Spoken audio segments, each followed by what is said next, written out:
Welcome to Sacrilegious Discourse. I'm husband. And I'm wife. Together, we're reading the Bible for the very first time. We grew up without religion and wanted to know what all the fuss was about. Well, what have we learned so far? That God is a dick, and apparently some people believe in talking donkeys? We're not trying to pass ourselves off as experts. Nope, we're just reading the Bible for the first time and giving our first take reaction. If you'd like to join us in this venture, you might consider starting at episode 1. Otherwise, jump in wherever you like. All right, let's go read the Bible. Yeah, let's get to it. Husband! Wife! Do you know where we are and what the hell happened and how we got here and where we're going? Well, I am going to start by saying we're running this episode a little bit late. We are. Still going to release it on the right day, Mm-hmm. just not the right time of day. Correct. So I apologize for that. We've been running a little bit behind here for about a week, and I just wanted to apologize real quick for that. But as I recall, we finished up with the last regular chapter we read was Isaiah chapter 29. Correct. And they called Jerusalem Ariel, and not like the Little Mermaid Ariel, but just like Ariel. Mm-hmm. And yeah, there was some things happening. Like there was people attacking Jerusalem, and then Jerusalem won because God's God, I guess. I don't really know, but only certain people won because some of them died. Something like that. Is that the gist of it? I think so. There was blindness, but like spiritual blindness, not like actual blindness, and sleepiness, but not like actual sleepiness. Right. Yeah. Like, it was so clear I could hardly stand it. Like you just made me spit laugh. Yes, that is correct. Yeah. Yeah. So that was Isaiah chapter 29. Sure as fuck was. Which means that today we're getting into Isaiah chapter 30. All right, let's do this. Okie dokie.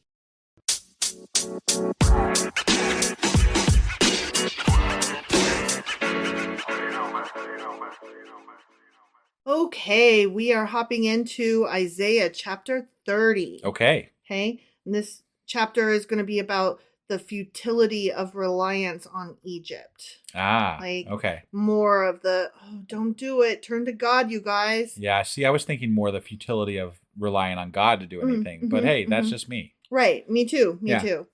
Okay. Woe to the obstinate children, declares the Lord. Oh. Whoa!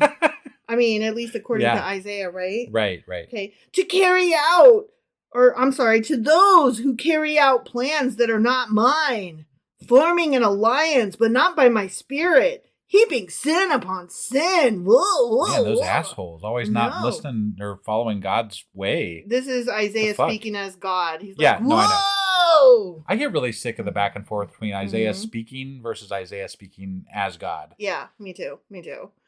Who go down to Egypt without consulting me. Those fuckers who looked for help to Pharaoh's protection, to Egypt's shade for refuge. It strikes me that if God were doing his job protecting his people, they wouldn't have to have had done that. Right. But maybe I'm wrong there. I don't know. Again, with the gaslighting and the abusive relationship, right? But Pharaoh's protection will be to your shame, man. Egypt's shade will bring you disgrace.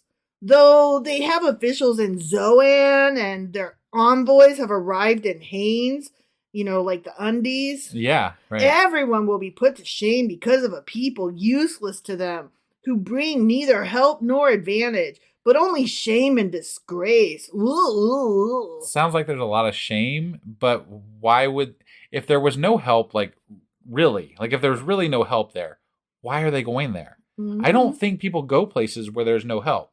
It must be better than where they were. Well, they'd go back, I don't know. It says that they weren't supposed to go there and that it's going to be all in vain. Okay. So, all right. What do I know? I mean, I'm not aware of. I don't know. Yeah. I don't know, but that is the end of the God quote. Now Isaiah speaking. Oh, okay. A prophecy concerning the animals of the Negev. Okay, he's talking about the animals. Yeah. Okay. Uh-huh. Through a land of hardship and distress, of lions and lionesses, of adders and darting snakes. The envoys carry the riches on donkeys' backs, their treasures on the humps of camels. Camels. To that unprofitable nation, to Egypt, whose help is utterly useless. Therefore I call her Rahab the do-nothing. So I don't think that calling Egypt an unprofitable nation is fair, because based on my knowledge of that time frame, Egypt was a pretty big powerhouse in the area. Yeah, so they were. I think they're just kind of blowing smoke here. Yeah.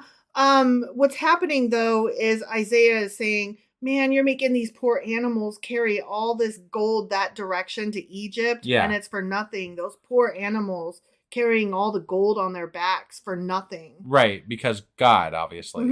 God will fix everything if you just don't do that. Apparently. Yes. And have faith and all that shit. But he's also saying, we already know how this is going to turn out, and so I feel really sorry for the animals. I don't know how much credit I can give somebody who walked around naked for 3 years. I mean, there was a question about whether he was naked or nude naked.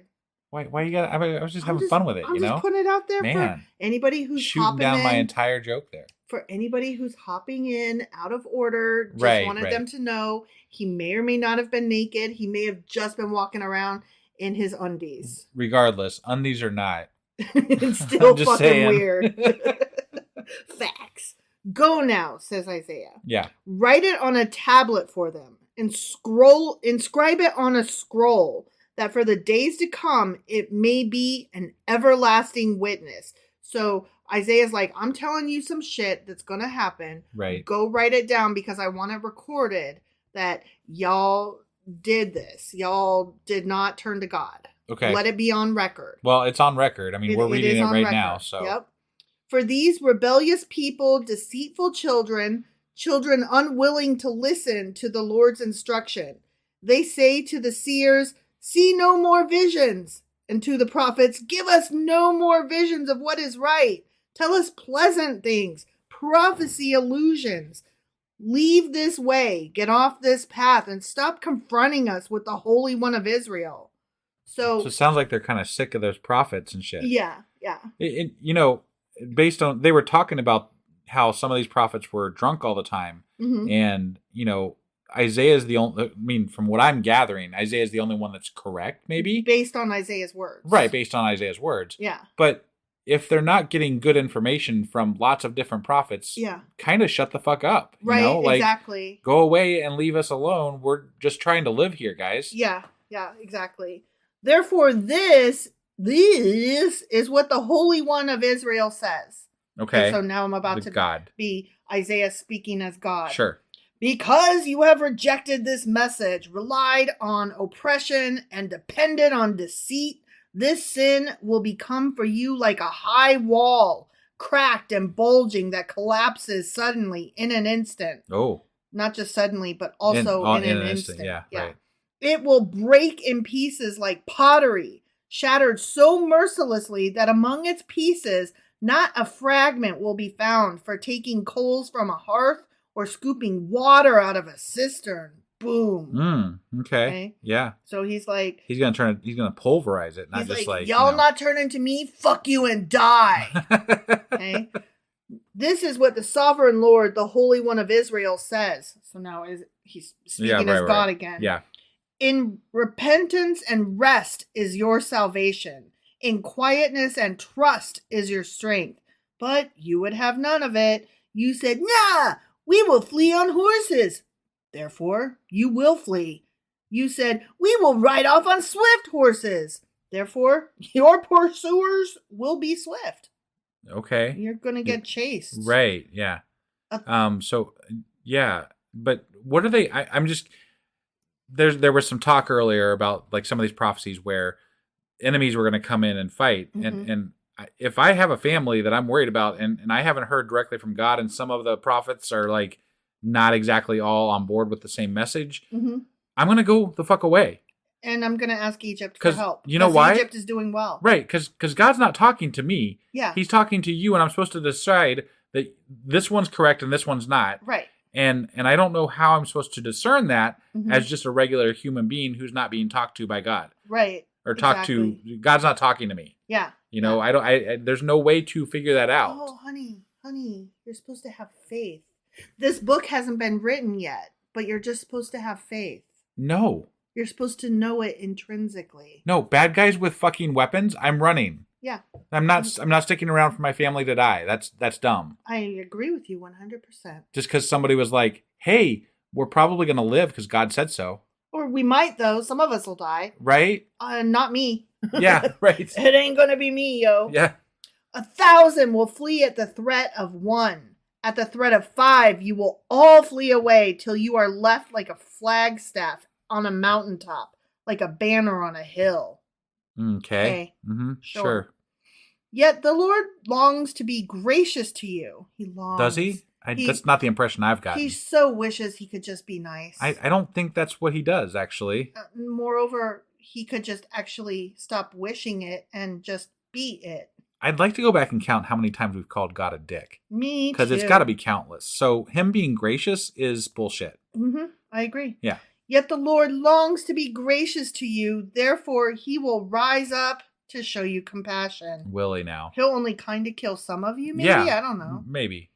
For the Lord is a God of justice. Blessed are all those who wait for him. Just wait. Mm-hmm. Just wait for him, honey. Yeah. Just wait. Okay. People of Zion who live in Jerusalem, you will weep no more. How gracious he will be when you cry for help. As soon as he hears, he will answer you. As soon as you're scared and fear the Lord and bow down before him and give all the things to him, money included, and food and all that shit, then and only then, and you have to fully be on board mentally, physically, emotionally, spiritually, and then and only then will you maybe live. Maybe. Possibly. But if you die, it's okay because God's got you. And it was for the bigger plan. Right, whatever. yeah. But no. Right. But no. But no. I agree, but no. I feel like that should be the name of a response to the Bible. But no. Right, yeah. Yeah. Although the Lord gives you the bread of adversity and the water of affliction. These are meals. Hard times are meals. That does not sound like a gracious God. No, and it doesn't sound like a yummy treat either. No, it does not. Your teachers will be hidden no more. With your own eyes, you will see them. Cool. That's good. Time. Yeah, I mean, that's what they've probably been waiting for, you know? Mm-hmm. Whether you turn to the right or to the left or do the hokey pokey and turn yourself around, your ears will hear a voice behind you saying, "This is the way. Walk in it." Okay. Walk this way. Then you will desecrate your idols overlaid with silver and your images covered with gold. You know, all those idols that were supposed to have already been destroyed. Yeah, multiple times over. Yeah. You will throw them away like a menstrual cloth and say to them, "Away with you." What the fuck? Yeah, you know how you're always throwing away your menstrual cloth? Yeah, that's how disgusting and trashy it is. But wasn't it just like a couple chapters ago he was making all the idols shake and fall apart or something like that? Yeah. He was destroying them then. And also through multiple chapters before this, they've been destroyed them all too. Yeah. But no, they're still there. But now you're going to throw them out with your tampons. With your menstrual cloth, yeah. He will also send you rain for the seed you sow in the ground, and the food that comes from the land will be rich and plentiful. In that day. Yeah, that one. Mm-hmm. Your cattle will graze in broad meadows.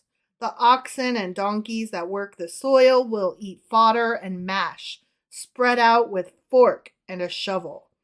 In the day of great slaughter, when the towers fall, streams of water will flow on every high mountain and every lofty hill. The moon will shine like the sun, and the sunlight will be 7 times brighter. God, I hope not. Jesus, that's not good, guys. That's really bad. Yeah. Like the light of 7 full days. Oh my God. Yeah. Can you imagine? Like, you guys should probably go underground if that's happening because things are going to go bad. That is not good. Like, no. That is how. That just shows right there. They have no fucking idea what they're talking about. They're like, you're going to have the sun of like 7 days worth of sun shining down on you. Well, more importantly, it shows that they were very like they recognize the importance of the moon and the sun, right? Mm-hmm. So like they're actually recognizing these things that were pagan almost, and there's by not understanding it, they're just projecting this pagan idea about how important these things are, but they're also incorporating it through God. But like If God was really talking through Isaiah, he would never suggest shining the sun 7 times its brightness or whatever. Yeah. So now I've heard people, like apologists will say, like, he was speaking to the people where they were. Of course, they could never understand such a thing. God knew. He was just talking down to them. And I'm like, why? Yeah. Why would he say such a stupid ass, dumb, ignorant thing? Right. Why not just... That makes no sense. Say something that's not ignorant. Right. Why not say... You know how you like the sun a whole fucking lot? Well, if it shone, 7 days worth, then that would be really bad for your skin. Like, it would burn you up. So I'm not going to say that, but imagine, if you will, a magicalness where that much brightness is upon you, but not burning your skin. Right. Like, he could have clarified, but no, he's like, these people don't know anything about science, so I'm going to dumb down my God talk knowledge for these dum-dums. Right. Like, that's stupid. Yeah. That is worthless and pointless and stupid. It is. It's doing a disservice, honestly. It really is. So, like the late of 7 full days, when the Lord binds up the bruises of his people and heals the wounds he inflicted. Thank you for putting a Band-Aid on the stab wound that you gave me. Right. I said to the person who tried to kill me. What? Yeah. What? That's like... This is what I take issue with. He's not... It's an abusive relationship. Right. It's so horrible. It's like if somebody broke into my house, grabbed up my crock pot, and dumped the boiling shit on my head, but then stopped to call 911 and administer first aid, and I'm supposed to thank him for the problem that he fucking caused. I didn't invite this guy into my fucking house in the first place. Or even let's just assume that the person that did it is like a doctor and they mend you exactly after they do it. Because you cower in fear and worship them for doing it. Please, will you cure me of the thing that you fucking gave me, that you poured my crock pot on me? Please? Is that a good person? No. He should not, in fact, do harm you. Right. Yeah. Right? That's bad and wrong. That is bad and wrong. Regardless of what he does after, he should not have inflicted the harm. Right. Yeah, and I'm not going to think highly of this person who did this. Right. Moreover. Okay, let's even go one step further and say that this man, God, symbol that we're using, did not actually dump the crock pot on me, but wandered in later on as I'm screaming in pain from like 3rd-degree burns. Yeah. And he is a doctor, right? Sure. And he's like, well, I'll heal ya, but first you gotta get down on your achy 3rd-degree burn knees and worship me. Yeah. And give me all of your golden food and swear fealty to me. And if you do that, then I'll heal you. Then I'll heal you. But only if I, think about it and see that it fits in the greater good. And just know that I want the best for you, but only if you worship me first. Yeah. Like, still not a good person, guys. Right. Still no. Nope. Still a dick. Still bad. Okay. Just making sure we're on the same sheet of music here. See, the name of the Lord comes from afar, with burning anger and dense clouds of smoke. Okay? Okay. Yep. His lips are full of wrath, and, his tongue is a consuming fire. Again, this is not helping me view him in a good light. It's like, here, let me tell you a story. See, God is a dick. Right. Like, what? Yeah. See, God is a homicidal maniac. Wait, what kind of story is this? His breath is like a rushing torrent rising up to the neck. He shakes the nations in the sieve and of destruction. As you put it in a colander to try to shake loose the noodles from the water. Yeah, right. We're the noodles. Right, yeah. Sometimes. Mm-hmm. He places in the jaws of the peoples a bit that leads them astray. Oh, wait, whoa. Say that one more time. Hold on. He does what? He places in the jaws of the people a bit. Yeah. That leads them astray. What the fuck? He on purpose says, do bad. And then he's like, oh my God, I can't believe you did bad, you dumb motherfucker. Now suffer. The God that they're describing is the kid who, tortures animals when they're, and we've said this before. Mm-hmm. Like he's the kid that tortures animals when he's younger, when they're mm-hmm. younger. Yeah. Like this is what God is. Yeah. He's not he's a fucking sociopath or something. What's really psychopath. Scary, I don't know. What's really scary is not just the God that was created, but that there were people who created this God. And we're right. This guy's cool. Let's talk about how he makes us be mean and bad on purpose so it's not our fault. Yeah. And I like being mean and bad. Right. Being mean and bad is fun. Yeah. So now we can say God wanted us to do it. Yeah. That's awesome. And if I wasn't good, then obviously it was because I was failing to recognize God at that point in time. And if I just do that, I'll be okay. Or maybe I was recognizing God, whether I was or not was kind of irrelevant because he put a bit in my mouth and led me to do that thing. Not the devil, mind you. Right. Yeah, not my own bad choices. Nope, this is God. God made me be bad that day. Yeah, by his own words through Isaiah. Jiminy, Christmas is horrible. It really is. And you will sing as on the night you celebrate a holy festival. Your hearts will rejoice as when people playing pipes go up to the mountain of the Lord, to the rock of Israel. Because I thought he was just leading them astray, wasn't he? But I love it. It's okay. Great.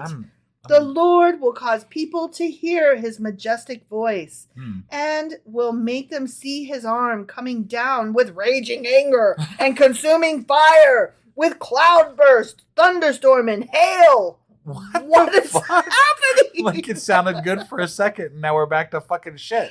It's like I gave you a Christmas tree with presents and razor blades and guns. What?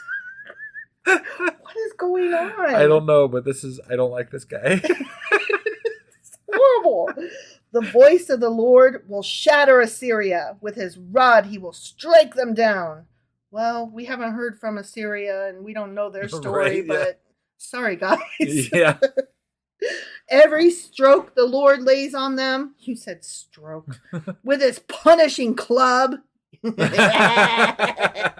will be to the music of timbrels and harps as he fights them in battle with the blows of his arm. So he's like, la la la, la la la. It's the most angelic ass beating in history. You. I punch you, la la la, la la la. Yeah. Your eye fell out and I danced in the blood. Oh yeah, baby, baby. This is so awesome. Killing is fun. Oh, Jesus. It's the most joyous murder ever. I'm just like imagining the harps playing. I'm like, oh, this is... Ring, murder fun. Ring, murder good. This is so bad. It really is. Topheth. Okay. I have notes about that. Okay. Do you want them now, or do you want them in the Q&A Saturday? Let's just do them in the Q&A like we normally do. Let's just hear it. Okay. Topheth has long been prepared. It has been made ready for the king. It's not a good thing. Spoilers. Not okay. It's not a good thing. Okay. Its fire pit has been made deep and wide. Deep and wide. Deep and wide. Okay. I need to know. What is Topheth? Topheth. Let's just the basic definition is that it's like the fires of Gehenna, like the trash fire where hell kind of thing. Got it. Why do we have so many goddamn names for this shit? Because language. Got it. Yeah. Because Hebrew and Greek and Aramaic and Latin and all of them. Yeah. Okay. And people. Right, yeah. Not God, people. Yeah. Yeah, that's like why. The worst game of fucking telephone ever. So Topheth has long been prepared. It has been made ready for the king. Its fire pit has been made deep and wide with an abundance of fire and wood. The breath of the Lord, like a stream of burning sulfur, sets it ablaze. The end. Wow.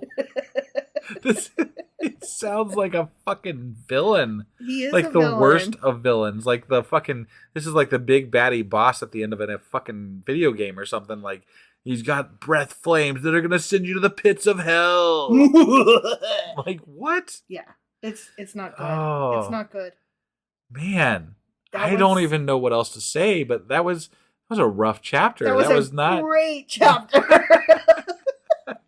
Lots of murder and mayhem, not by men, but by God. Yeah. Love it. It was crazy. All right. Well, that was Isaiah chapter 30. It sure as fuck was. Hell of a way to start off a week. Mm-hmm. Yeah, and we'll be back tomorrow with Isaiah chapter 31. All right. We'll see you guys then. Bye.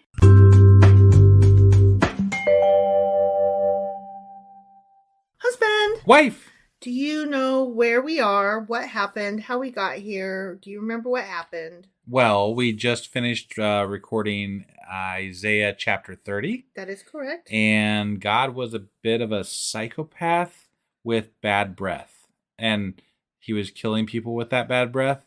And there was just a lot of crazy bullshit going on. He was like, I love you, die. Yeah, he couldn't make up his mind whether he loved them or hated them. Yeah. And he was killing people and then loving them and killing them and then loving them. It was really weird. It was like he had a multiple personality or something. It seemed that way. Or like all the what is it when you're manic and you're like one extreme to the other? Bipolar? Bipolar. He was totally bipolar. Right. And well, I mean, we're talking about Isaiah. He was the one speaking for God. Yeah. And also, he is known for running around in his underwear or his birthday suit. So, depending. I think maybe we're talking about a crazy person here. I think we're with regard to Isaiah. I think Isaiah is a crazy person. That's kind of how I'm taking this. I don't think God was talking to Isaiah. No, I think Isaiah is just kind of a lunatic? Yeah, that would be an apt description, I think. Affectionately. Right, I guess. I mean, yeah. So that was Isaiah chapter 30. Sure as fuck was. Which means that today we're getting into Isaiah chapter 31. All right, let's do this. Okie dokie.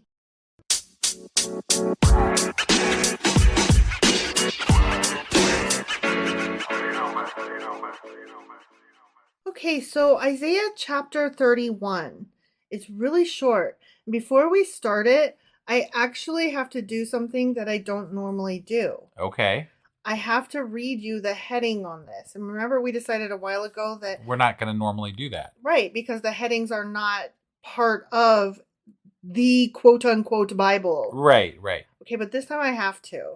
Okay. It says, the Egyptians are men, not God. Right? Like if you saw that, you'd have to read that, right? Yeah. Okay. So that's the 9 verses that we're about to get into. Was there a question whether Egyptians were gods? I would not think so, but I didn't live back then, and right. I don't know. Okay. But they aren't.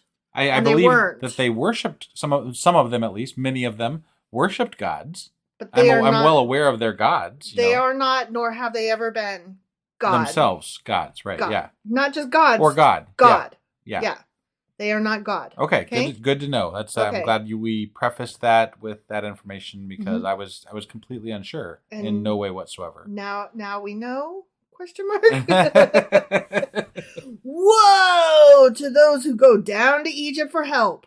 We're still harping on this. Whoa! Huh? Okay. All right. To those who rely on horses, who trust in the multitude of their chariots and in the great strength of their horsemen, but who do not look to the Holy One of Israel or seek help from the Lord. Womp womp. This is just like a continuation of the same shit he was talking about in the last chapter. Yes, that is correct. All right, I'm like, okay, you already covered this, dude. It's the woe for me, though. Yeah, right. Whoa! Yeah. Woe unto ya. Right. Yet he too is wise and can bring disaster. He does not take back his words.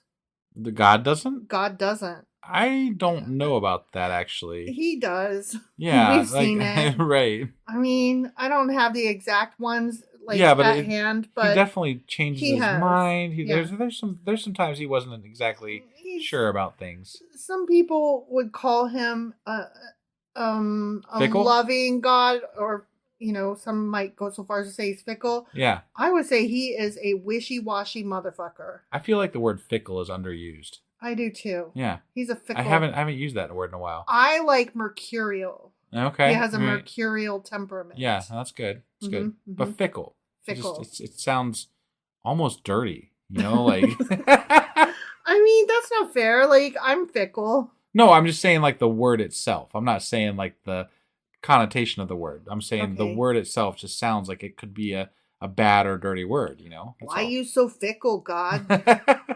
He will rise up against that wicked nation, against those who help evildoers. Wait, okay. He's going to rise up against that wicked nation, those who help evil. Okay. Yeah, he's going to get you. I'm guessing that Egypt is helping evildoers? He does not like Egypt. Apparently. And remember, Israel turned to Egypt and was like, help! Right. And God's like, shouldn't done that. Because God was fucking over Israel. Mm-hmm. Yeah. I mean, according to the Bible. Yes. God was fucking them over. So they ran away and asked for help. And then God's like, oh, because you're running away and asking for help because I was an asshole, I'm going to be more of an asshole. Exactly. Okay. Except for last chapter when he was like, but kind of not. But yeah, sometimes I love you. Mm-hmm. Right? Mm-hmm. Every once in a while. Every other second. Yeah. But the Egyptians are mere mortals and not God. Okay. Their horses are flesh and not spirit. Just so you know. They're not riding them spirit horses. Never ride a spirit horse. Okay. All right. Yep. When the Lord stretches out his hand, those who help will stumble. Those who are helped will fall. And all will perish together. Wait. He's gonna help. God's gonna reach out to help them, and they're gonna stumble and fall and die? No.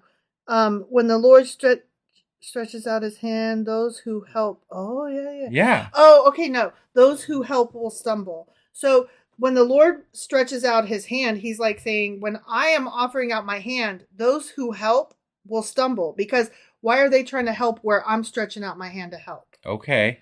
And those who are helped will fall. Those who are helped by the Egyptians, essentially. Yeah, okay. By those accepting that helping hand that's not mine. Right. I think that needed to be clarified because that was hard to. Yeah. He's like, I'm stretching out my hand, but instead of turning to my hand, these guys over here are like, hey, I'll help you out. And God's like, you motherfucker. Right. We covered this last time, though. Like, this is the hand that's fucking smacking you. Yeah, exactly. And it's then reaching out to help you. And you're like, I don't know, man. Like, I'm going to go down here. Lucy with the football, you know? At some point, you learn and you stop going to Lucy and you turn to a different kid. Right. And Lucy's like, stop turning to other people. I'll totally give you the football this time. Just in case anybody missed the reference, that's from Charlie Brown. It is from Charlie Brown. Right, yeah. It is. And I hope that most people would know that reference. I just don't want to assume. No, you are absolutely 100% right. So the story is that Lucy is always holding out the football to Charlie Brown. And Charlie Brown, a kid of just really bad luck, is always trying to kick the ball. Right. And Lucy's always like, this time I will hold the ball in place. I totally promise, and I'll let you kick it. And then Charlie Brown's like, I trust you because you said I promise this time. This is the time it'll work. Right. And then he always runs as hard as he can with the sound effects. And then as soon as he gets to the ball, Lucy, of course, pulls the ball out from under him, and Charlie Brown lands on his back with a giant thud. Always, 100%. Right. Without fail. Yeah. And so in this case, I think that is a fair analogy. Yeah. No, definitely. Lucy and God are the same. When the Lord stretches out his hand, those who help will stumble. Those who are helped will fall. All will perish together. So there will be no football for anybody. Right. Got it. This is what the Lord says to me, Isaiah. Okay. Yeah.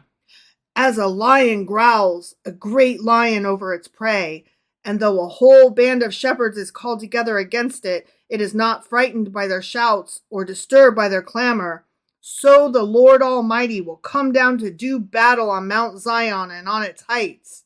Like birds hovering overhead, the Lord Almighty will shield Jerusalem. He will shield it and deliver it. He will pass over it and will rescue it.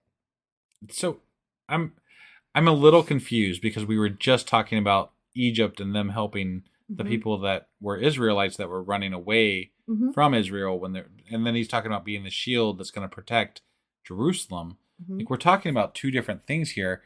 I'm assuming that he's saying that if you stayed and trusted in me, I'm going to protect you here in Zion / Jerusalem or whatever. But if you ran, you're dead. Fuck you. Right. Yeah. Okay. Yeah. I'm trying to understand what he's getting at here. That is because it was an abrupt switch. Yes. So yes, that is all. What he's saying now. Okay. Okay, now we're back to Isaiah, and he's saying, "Return, you Israelites, to the one, capital O, you have so greatly revolted against." Oh, okay. Return to him. Yeah, God. Go back to God. Yeah. For in that day, every one of you will reject the idols of silver and gold that your sinful hands have made. Here we go again with the idols and the gold. Yeah. Assyria will fall by no human sword. A sword not of mortals will devour them. They will flee before the sword, and their young men will be put to forced labor. Their stronghold will fall because of terror. At the sight of the battle standard, their commanders will panic, declares the Lord. I'm pretty sure God just advocated for slavery of his enemies. Yeah. Didn't you know? God loves slaves. Yeah, no, I just wanted to make sure. Like, people always say, there's not slavery in the Bible. I'm like, that's right there. God just said he's going to put them to forced labor. Yeah. That is fucking slavery. That is slavery, yes. Don't tell me that that's not what that is. Yeah, exactly. And they're like, oh, it doesn't count if we don't consider the enemy's human. Yeah. And it's like, well, let's back up a beat because they are human. Right, Just because you've decided, but they're a different color / ethnicity / to believe in different gods. Person whatever. From elsewhere, outside of my tribe. Or they like a different football team than me. Right. Like, guess what? They're still human. Yep. You dumb motherfucker. Yeah. Mm-hmm. So you could decide that they are subhuman or less than human or not human or a different type of human who doesn't count. And that may be how you justify slavery, but you're wrong and you're an asshole. I think that's one of the most interesting conversations, not interesting, horrible conversations that I have with people who are very uber right-wing religious, is that if you really nail them down on their beliefs as to why do you think this is okay, they will end up saying, well, because they don't believe in God, or because they're different from me, or because whatever. And you can really, some of the people that don't really understand why they believe, or they believe for the wrong, they've been taught hate through their religion.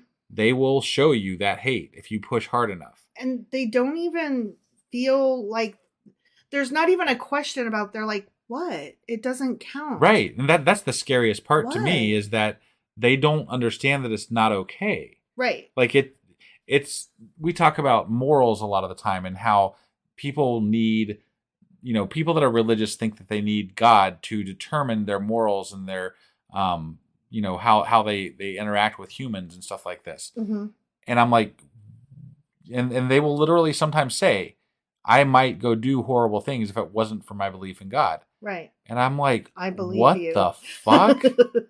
I believe you. What is wrong with you? You psychotic piece of shit. Right, I totally 100% believe you. Yeah, it's absolutely crazy what people justify through God. Well, it's the same thing as the very religious right-wing men who are closet gay men. Right. And they think that because they're ashamed of it, that makes them not homosexual. Right. And I'm like, but if you are attracted to men, the fact that you're ashamed of it doesn't change who you are. And I wish that you would just be okay with that. Right. It's like people that say that, whether you drink or not, if you're an alcoholic, you're always an alcoholic. You can't change the fact of what you are. Right. It's just a matter of how you choose to deal with that, or accept it or not accept it, or whatever. And just to be clear, we're not comparing homosexuality to alcoholism. No. I was I was trying to, the mental mindset of not accepting what you are and what you have to deal with. Right. Like whatever your lot in life, whoever you are as a person, you will be so much happier if you just accept who you are and act accordingly. Right. If you're gay, be gay, motherfucker. It is fine. Gay is cool. Gay is fine. Straight is fine. Bi is fine. Trans is fine. Like, it's all fine. Everything's great. Just be who you are and be happy in it. Yeah. Learn who you are. That's all. Yeah. God can't help you learn who you are. Right. Exactly. Only you can do that. Yeah, exactly. Another example would be right-wing women who become impregnated in some fashion and decide that they need to have an abortion, but it doesn't count because it's them. Right. Yeah. It's not really an abortion. And I'm like, but it is though. And it's fine. Yeah. But you want it to not count so that you can still deny others the right to have what you have just because you're rich and white. I would say you see that more with the right-wing men than you do with the women. They'll pay for people that they had an affair with to have abortions all the time, and then still advocate for, pro-life stance, or I shouldn't even say pro-life, anti-choice stance. Yes. Yes. So bastards. Yeah. Okay. Anyway, so we are talking about Isaiah talking as God. They will flee before the sword, and their young men will be put to forced labor. Their stronghold will fall because of terror. At the sight of the battle standard, their commanders will panic, declares the Lord, whose fire is in Zion, whose furnace is in Jerusalem. The end. That fire sulfur breath. Is that what that's the fire that's in Jerusalem? Mm-hmm. Okay. All right. Yep. All right. Well, he really doesn't like other people. God does not. He's kind of xenophobic. He does not like other people's pussy. What? He is not down with OPP. What? I don't even know where that came from, but okay. Because when you said other people, it just made me think of that song, You Down with OPP? Okay. Yeah, you know me. All right. Because that, I was like, what just happened to my wife just now? That was You know how I always think of song lyrics at the most inopportune moments? Yes, I do. That happened. Yeah. Okay. That was the thing that happened just then. All right. Sorry. Well, so that was Isaiah chapter 31. Sure as fuck was. Which means that tomorrow we'll be back with Isaiah chapter 32. All right. We'll see you guys then. Bye.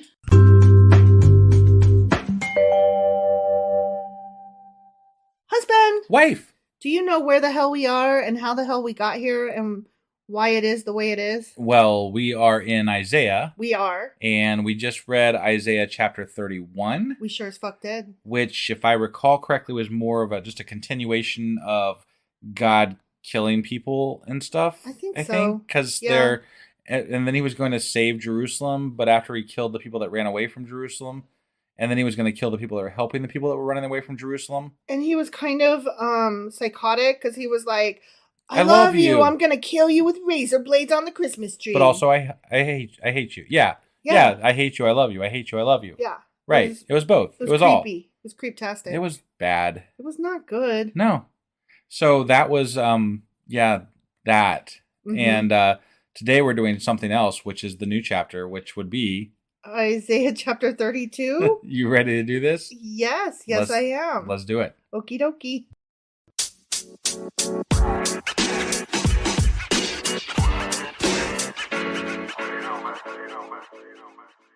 All right, so we are hopping into Isaiah chapter 32. Okay. We are cruising right along through this dumb book. We sure are. And I don't like Isaiah thus far, do you? I mean, Isaiah is problematic. A interesting character. He's a cuckoo bird. Is the best way I can put it. We've had a lot to talk about. Okay. We can't say that it's not been a riot of types that has things happening, because it definitely is. There's things happening. Okay, you're right. Okay, so I'll give you that. Yeah. All right, here we go. All right. See. Every time it starts with "see" or "whoa," right? I have to just stop a minute because you have to crack up because it says those words. See, a king will reign in righteousness, and rulers will rule with justice. Okay. Okay. Each one will be like a shelter from the wind and a refuge from the storm, like streams of water in the desert and the shadow of a great rock in a thirsty land. I mean, this is sounding pretty good. This must be like after God cares again and saving people. I can't even know. Maybe. I'm not even trying to guess at this moment. Right. No, I hear you. Then the eyes of those who see will no longer be closed, and the ears of those who hear will listen. Okay. Oh, yeah, you're right. So this is him saving. This is the good times. This is This is the non-God killing everybody times. This is when they sing Evanescence. Wake me up inside. Wake me up inside. You know that song? Yes. Okay. Yeah. Okay. I like it when Goofy sings it better, though. I gotta wake up. It's the best. We'll have to link to that. Yes. I gotta wake up. Okay, sorry. The fearful heart will know and understand, and the stammering tongue will be fluent and clear. No gobbledygook from them, I say. Yeah. No longer will the fool be called noble, nor the scoundrel be highly respected. Scoundrel. Okay. For fools speak folly. Their hearts are bent on evil. They practice ungodliness and spread error concerning the Lord. But why are we talking about him if we don't have to worry about it because he's fixing this? Because we like to talk shit about everybody. Okay. All the time. All right. That the Bible is half gossip. But I mean, like, if he's taking care of the problem, there's no need to discuss this. If there was a problem, God solved it. No, he didn't. He didn't, though. The hungry they leave empty, and from the thirsty they withhold water. Scoundrels use wicked methods. They make up evil schemes to destroy the poor with lies, even when the plea of the needy is just. Yeah. Yeah. But the noble make noble plans, and by noble deeds they stand. Okay. I guess. Oh, we about to talk about women's. Oh, man. This never goes well in the Bible. It is not good. Here we go. You women. I mean, it's off to a bad start here. You women who are so complacent, rise up and listen to me. You daughters who feel secure, hear what I have to say. In little more than a year, you who feel secure will tremble. The grape harvest will fail. It's no good. And the harvest, like a wine shortage, right? It's never good. It's never good. Yeah. I hate running out of wine. Right? And the harvest of fruit will not come. Okay, sorry. Tremble, you complacent women. Shudder, you daughters who feel secure. Strip off your fine clothes. Yeah. And wrap yourself in rags.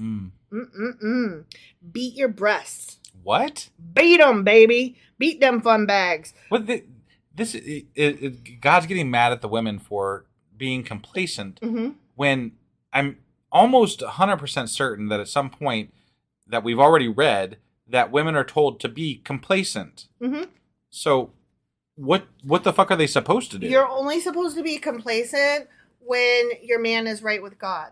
But how are you supposed to know that if he's the one that's supposed to be the one telling you he's right with God? Oh, you know. You know. No, I don't. Well, if you felt the glory of God in your heart, you would know. But you don't, so you don't. Yeah, I guess that's true. Maybe. No, this is wrong. This is wrong, yeah. Women can't get it right. Yeah, there's no winning here. No, because women. Right. Yesterday, they were comparing trash to menstrual rags. Right. So, well, and the Bible just likes to blame women for fucking everything. Well, yeah. You are complacent. Oh, I can't believe you're being complacent. These damn honey-lipped vixens. You are so bad for not being complacent. I can't believe how not complacent you are. Right, yeah. Beat your breasts for the pleasant fields, for the fruitful vines, and for the land of my people. A land overgrown with thorns and briars. Yes, mourn for all houses of merriment, and for this city of revelry. Okay, anytime I've ever been like really upset, I've never beat my breasts. Right. Just so you know. Yeah. Just putting it out there. Yep. I mean, men have breasts. Have you ever beat your breasts? No, I can't. I mean, no. Yes, maybe. Okay, the only time that either of us has ever beat our breasts is when we're pretending to be Tarzan and we're going, oh, right. And then you beat your breasts. That hasn't happened since I was like 5. No, it's happened once or twice in our marriage. Because, has it? Because we are stupid like that. Okay. Yeah. All right. Well, I don't recall those, but okay. Yeah. Well, I'm sure you're probably right. It was probably me, if I'm being honest. The fortress will be abandoned, the noisy city deserted. Citadel and watchtower will become a wasteland forever. The delight of donkeys, a pasture for flocks, till the Spirit is poured on us from on high, and the desert becomes a fertile field, and the fertile field seems like a forest. Remember, we talked about that stuff. Yep. I love it when my desert turns into a forest. Whee! Right, because he was going to switch, what was it, Israel with, like, Lebanon or something like that? Yes, that's right. Yeah. Which didn't happen. Right. The Lord's justice will dwell in the desert. His righteousness live in the fertile field. So switcheroo again. Okay. The fruit of that righteousness will be peace. Its effect will be quietness and confidence forever. My people will live in peaceful dwelling places, in secure homes, in undisturbed places of rest. Though hail flattens the forest and the city is leveled completely. You say hail? Hail, like rainy ice, not like fires of... Yeah, so hail is going to flatten the city. Hail! Yeah, it's going to flatten the city. And wow, that is some massive fucking hail. No, it's going to flatten the forest and the city is leveled completely. That's some massive fucking hail. It is. Like, I mean, damn. I've seen hail do some damage to some cars. Yeah, but not like, knock over a whole forest. Them, you know, like there's just like little golf ball holes. Yeah, right. Yeah. This is gonna flatten a whole forest, though. Right. Yeah. How blessed you will be, sowing your seed by every stream and letting your cattle and donkeys range free. The end. So the good people are going to get rewarded. The bad people are going to get flattened by hail. Yeah. And women are going to be beating their breasts. Is that the summary? And don't forget that some of the lands are going to stop being foresty. Right. And some of the lands that are deserty will turn into forests and vice versa or something. Right. I think he's mostly just saying, if you're on my side, you get good. If you're not, you're not good. All I know, and that's basically what I got out of this. All I know is that when I hear the word donkey, I used to think of the old dude, donkey. Right. From Shrek. But now when I hear donkey, I always think of John Iadarola from The Damage Report. Because anytime he says something like stupid, he's always like, but I'm just a dumb donkey. I don't know anything. Right. And it makes me laugh. Got it. He's like, I'm a dumb donkey. And you're a dumb donkey. But you know who's a dumb donkey? God. God is a dumb donkey. It was just the first thing that came to my mind there when you said it. So, and that's exactly where I was going. Right. All right. Well, that was Isaiah chapter 32. Sure as fuck was. And that means we'll be back tomorrow with Isaiah chapter 33, and we are going to continue our conversation here on our Discord, which if you were tuning in on Tuesdays at 10 Eastern, you could be part of. Yeah, you should come join us. The link will be in the show notes, and you could be here next time with us, and the show won't end. Yeah, because it's fun to keep talking trash. Yeah, and you don't have to wait till Tuesday to join. You can join anytime. Yeah. We're there, sort of, sometimes. Sometimes we pop in and say, hey. Right. Hey. Right. Yeah. If not, other people will talk to you. I promise. They will. Yeah. They do. Which I appreciate. Right. All right, guys. Thank you, and we'll be back tomorrow with Isaiah chapter 33. Sure as fuck will. Bye. Bye.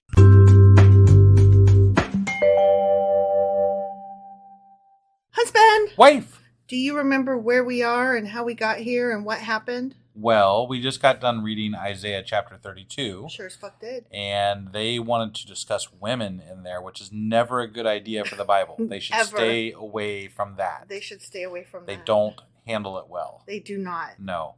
Other than that, I think they were just like saying how people should worship God and that God's going to save the Israelites because, shit like that. More or less. Or sometimes not. Sometimes not, but if you worship him and you're not shitty, then he'll do. You might get saved. Yeah. Whatever. After he knocks you down a peg or two and puts a bit in your mouth or something. Oh yeah, and also he's the one who made you go astray in the first place. Yeah, there was that bit. Mm-hmm. Yeah. So that was Isaiah chapter 32. Sure as fuck was. Which means that today we're getting into Isaiah chapter 33. All right, let's do this. Okie dokie.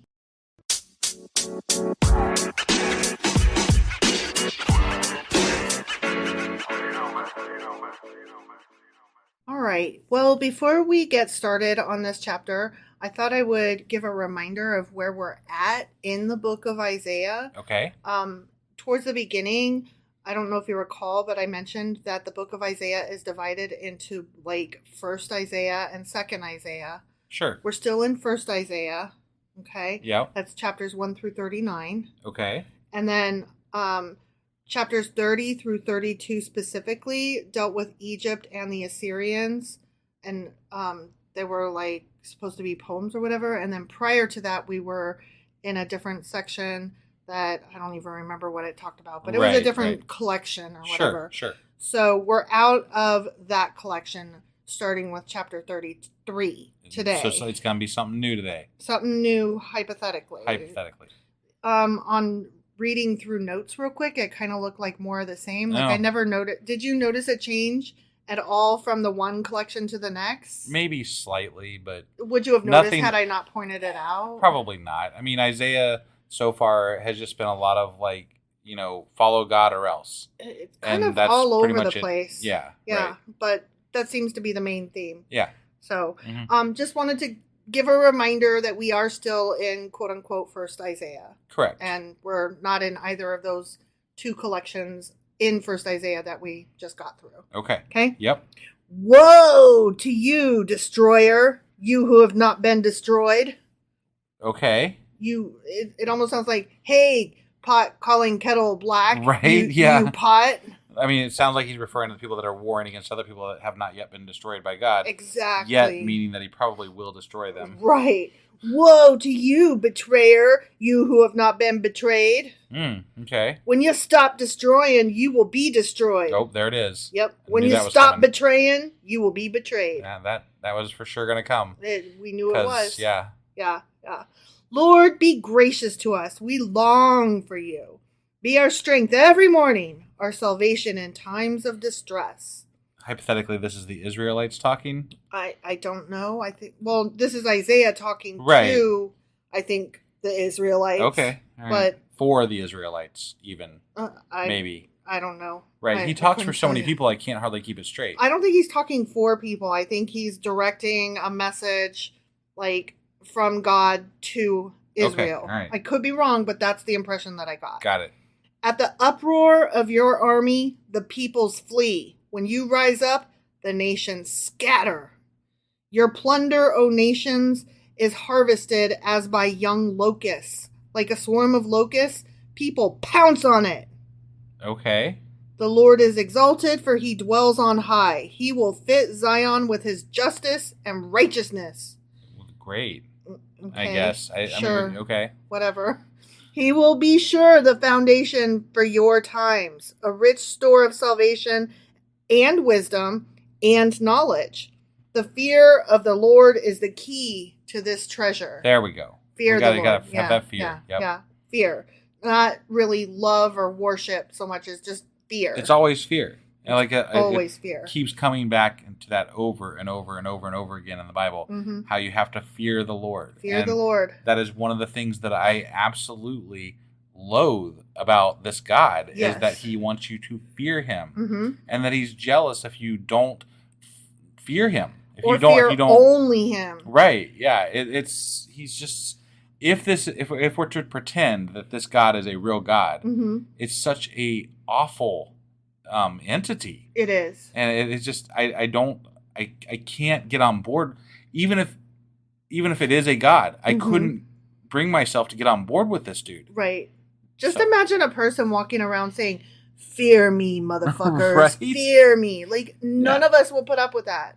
No. I mean, as a whole. Right. Right. Look, their brave men cry aloud in the streets. The envoys of peace weep bitterly. Oh. Okay, that doesn't sound nice at all. Right, yeah. The highways are deserted. No travelers are on the roads. The treaty is broken. I wonder if this is referring... Remember there was a treaty a while back with, like, they had made that treaty with the... Maybe it was the Moabites or something back during Moses' time or something. And they had tricked them into it, remember? Yes. That's the only time I actually specifically remember a treaty being made, but... I wonder if that's referring to that. That would be interesting to find out. It could be. Its witnesses are despised and no one is respected. The land dries up and wastes away. Lebanon is ashamed and withers. Sharon is like the Araba. And Bashan and Carmel drop their leaves. Essentially, he keeps using this imagery of desert to emphasize the bad. Yeah. And fertile lands to emphasize the good, which I understand. Sure. That makes some sense, but it's funny because I don't know. It's referring to people that live in these lands that are so. What if his people lived in the desert? Like, it would be a whole different image of what we view as good and bad, right? Exactly. Like, we kind of, even today, have an image of desert bad, yes, fertile land good, right? Yeah. Which, just in a growing crops and living type scenario, is how we probably would have ended up this way anyway. Sure. But because this book was written with it just adds to that imagery of good and bad. It's not just like, hey, stuff grows better here and it doesn't grow as well over there. Right. It's not just practical geography and agriculture. It's because a thing happens better over here, that is intrinsically a goodness factor. Yeah, these guys are obviously more, worthy. Godly. Yeah. Right. Yeah. Like, that's just geography, my dude. I would think that at some level that still contributes to our view of how we view a lot of the Arabic states today. It is. It is. Because we, as a people in America, have this, like, headcanon that all of the Middle East is all desert and yucky. Right. And that there are no houses. Everybody over there lives in tents and poops in the sand. And if you ask most people that are right-leaning, they're going to say that, most of them are terrorists, too. Yeah, exactly. Like, that's the general consensus among the Republicans in the United States. Exactly. So. And it's like, actually, they are, quite capable. They build houses just like we do. Right, but that sense of they are evil. Yes. And they live in that desert area. And obviously they're being punished because, there is some level of that still happening today. It's just such a anti-Arab thing, right? Yeah, and it's just ingrained in our thought processes. Yeah. Now will I arise, says the Lord. Yeah, this is still Isaiah talking for God. Yeah, right. Now I will arise, says the Lord. Quote, now I will be exalted, not exhausted, exalted. Now will I be lifted up. You conceive chaff, you give birth to straw. Your breath is a fire that consumes you. The peoples will be burned to ashes. Like cut thorn bushes, they will be set ablaze. Okay, so that was Isaiah saying that God said all that. Got it. Okay? Yeah. Now we're back to Isaiah again. Sure. You who are far away, hear what I have done. You who are near, acknowledge my power. Sounds to me like he's still talking for God, but... And it's funny because they're still, right now, referring to their God as a localized God. Very much just this area. Yes, you guys are far away and have not heard of it, or have heard of it but disdain it because you just don't know better because you live over there. Right. But I mean, I would expect that, because it was very, like, the localization of this God was very, very local at first, right? It was just this little tribe that was traveling through the desert, right? Sure. And it grew a little bit, but it's always been very, very localized.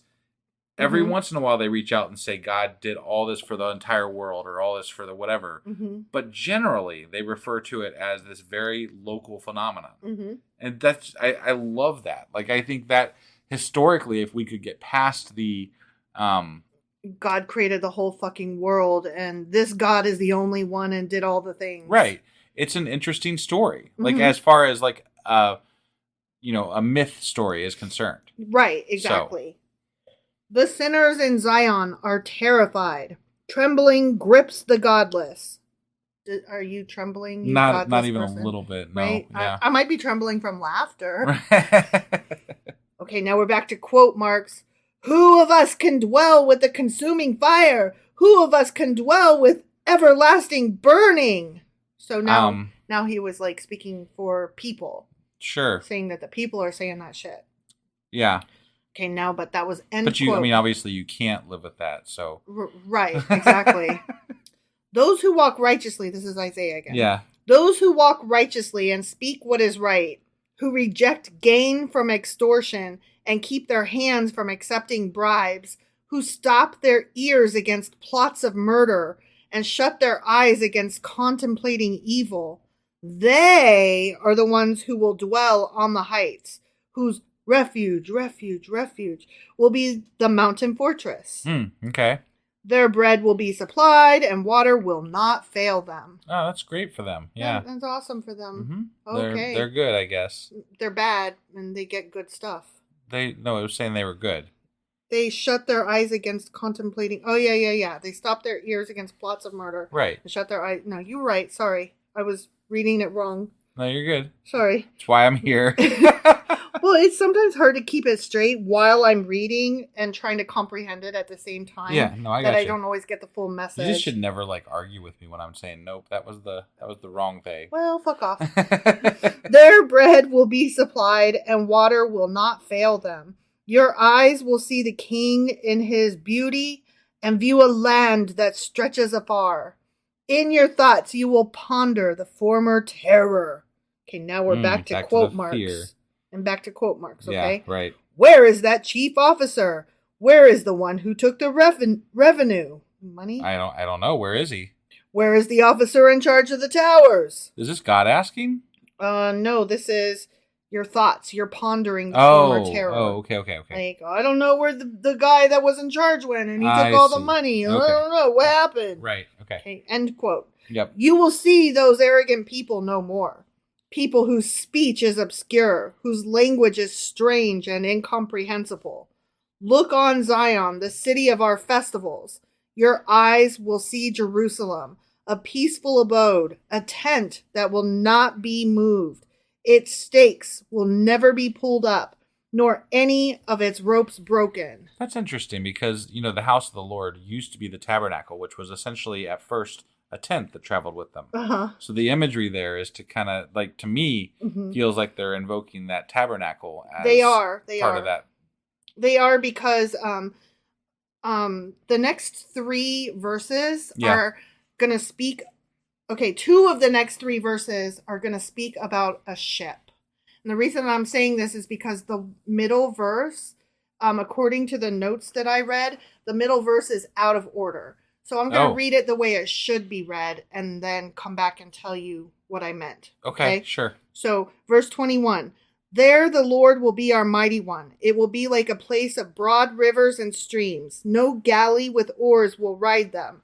No mighty ship will sail them. Okay, that was 21. Now I'm reading 23. Okay. Your rigging hangs loose. The mast is not held secure. The sail is not spread. Then an abundance of spoils will be divided, and even the lame will carry off plunder. Okay, now I'm going back to read 22. The middle verse, which was 22. For the Lord is our judge. The Lord is our lawgiver. The Lord is our king. It is he who will save us. I have one question about that. They know it's out of order. Why don't we just fix it? The same reason we haven't updated anything else in the fucking book. Okay. I don't know. It just seems ridiculous to me. It does. I just wanted to point that out while I was reading it and not save it for a notes later thing. No, because it was just a simple fix. You just got to read it in the right fucking order. Yeah, exactly. Okay. All right. Yep. So we're talking about living as though on a ship, and all of our ship parts need to be assembled correctly, and blah blah blah. They'll reap the rewards for doing correct things and all that. And then the Lord is our judge. God is great. God is good. Blah blah blah. Right. Okay. Yep. So. Then the final verse, no one living in Zion will say, I am ill, and the sins of those who dwell there will be forgiven. The end.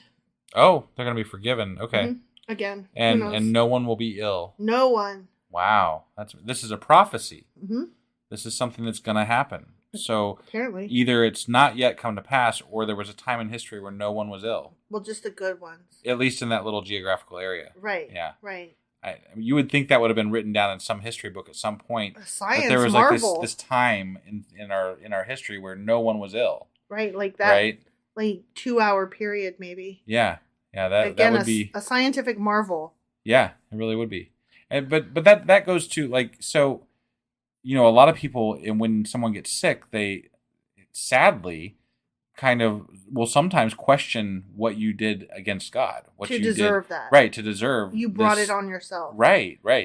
And that's one of the things that makes me just sick to my stomach as far as how people interact with other human beings on this planet, is that they literally start blaming them for what they didn't do at the end of life because they feel like they have the right to judge because of this God. Right. And I cannot get on board with that. And I know that some people feel that way. Mm-hmm. Like, they might not say it directly to that person that's dying's face or whatever, but it's definitely a sentiment that might get said. Mm-hmm. Like, people, until they actually die, that's when Mm-hmm. the person becomes perfect. Yes. But until they actually die, the rumors behind that, if in a very religious community, would be, what did they do to deserve this? Yes. Kind of like, it's just weird. Kind of like when there's a hurricane, you can always count on some crazy zealot pastor to come shouting, it's because of all the gays and homosexuals. And it's Right. like, whoa, whoa, whoa.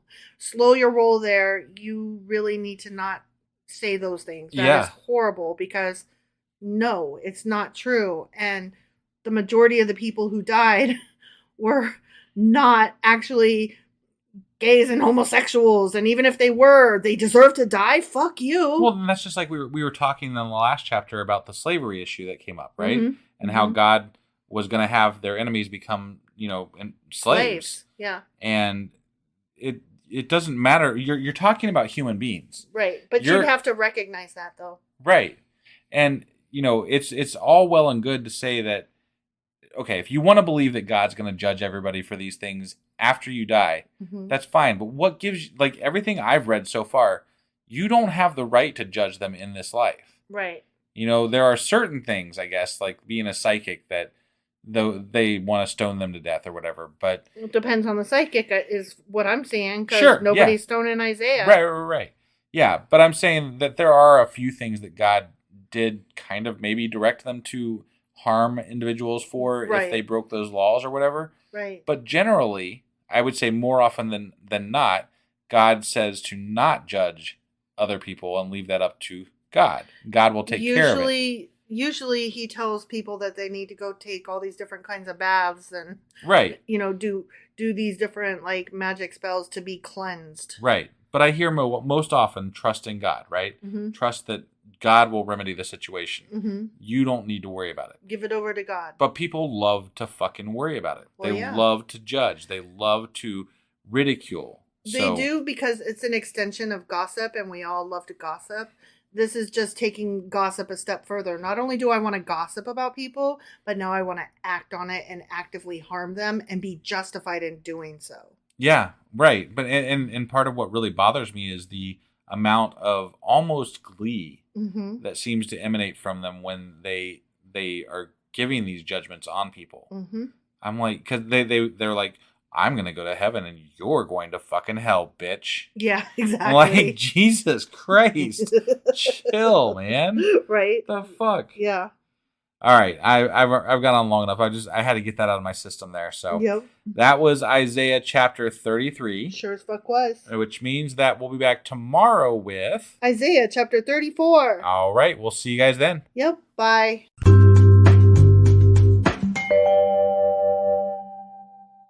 Husband! Wife! Do you remember what happened yesterday and where the hell we are and what the fuck is going on? Well, we just got done reading Isaiah chapter 33. We did. And in there was a ship that was not sailing or something. I don't know. Something like that. Yeah, there was God, and he was saying stuff, and Isaiah was saying it for him, and there was people dying and people living, and God was causing most of it. And verses were out of order. He's always a dick, so there's that. Yes. Yeah, that was, I don't know, Isaiah it's just like a lot of doom and gloom. Mm-hmm. Like there's a lot of bad shit he's prophesizing. And then if you are fearful enough of God, you might get to live after some shittiness. And that's about the gist of pretty much every chapter we've read recently, it seems like. Sucks. Yeah. So anyway, that was Isaiah chapter 33. Not a fan. Sure as fuck was. You're right, yeah.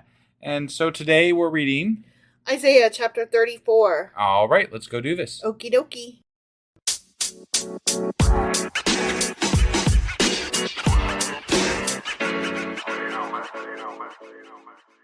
All right, Isaiah chapter 34. All right. Very excited to jump into this chapter today. Come near. Come here. You nations. Get over here. Get over here. You nations, and listen. Okay. Pay attention, you peoples. I'm gonna say that from now on. Pay attention, you peoples. Pay attention, you peoples. Yeah. I need that'll that on get a everyone's shirt. attention. Yeah. Yeah. Let the earth hear and all that is in it, the world and all that comes out of it. Okay, what are we supposed to hear? We're coming over. But wait, what's going on? What comes out of the world? Volcanoes? Spaceships. Those come off of the world, not from in the world. Like in the world. It doesn't say comes out. Okay, yeah, you're right. Okay. Come off the world versus out of the world. Okay, right, yeah. That's fair. That's what I'm saying. The Lord is angry with all nations. Okay? All of them. He's okay. pissed. All right. His wrath is on all their armies. All of them. All of them. Across the board. Okay. No exceptions. 100%. Including the Native Americans? All of you suck. That's what he's saying. I'm just checking. Sure. You know. People he's never met. Yeah. All of you suck. Right. Because you either suck because I know you or you suck because I don't know you. Right. Yep. He will totally destroy them. He will give them over to slaughter. Boom. You know how it goes. Wow. Yeah. I'm pissed. You know how I like to kill people, and I've decided, like, okay, I can't do a flood. What else is on the table? You know what really bothers me is that if some disaster happened in the world, right, and lots of people died, there would be a significant amount of people that would be like, God's angry. That's what happens. God's mad. What you gonna do? They were doing this over there, so that's why they all died. That's what happened. Right now it's the trans people. Right. Like 20 years ago, it was the gays. Now it's the trans. You know how it goes. God's always pissed at somebody. It's like they don't like to recognize how angry God is at things until something bad happens. And then when something shitty happens, they're like, that was God. Shouldn't have had 2 legs and 2 feet. But if you talk to him on any regular Tuesday, God's a really good... He's a good guy. Beautiful. Yeah, he's a wonderful guy. He's so loving. But when bad shit happens, I mean, he did that because he was angry. Yeah. That's just God. They're like, you know God. You know how God's angry? He did that. Oh, God's never angry. Like, whoa! The whiplash is real. Yeah. All you got to do is ask for forgiveness. Yeah. That's all. You just have to fear him and roll around on the ground in the dirt. They don't even use fear anymore. They just say forgiveness. They just ask for forgiveness, right? But mean it. But only kind of. Right. At least on Sunday, mean it. And, I mean, it's fine if you hold the Bible upside down and if you don't actually read it and know how to talk about it. Like, that's fine.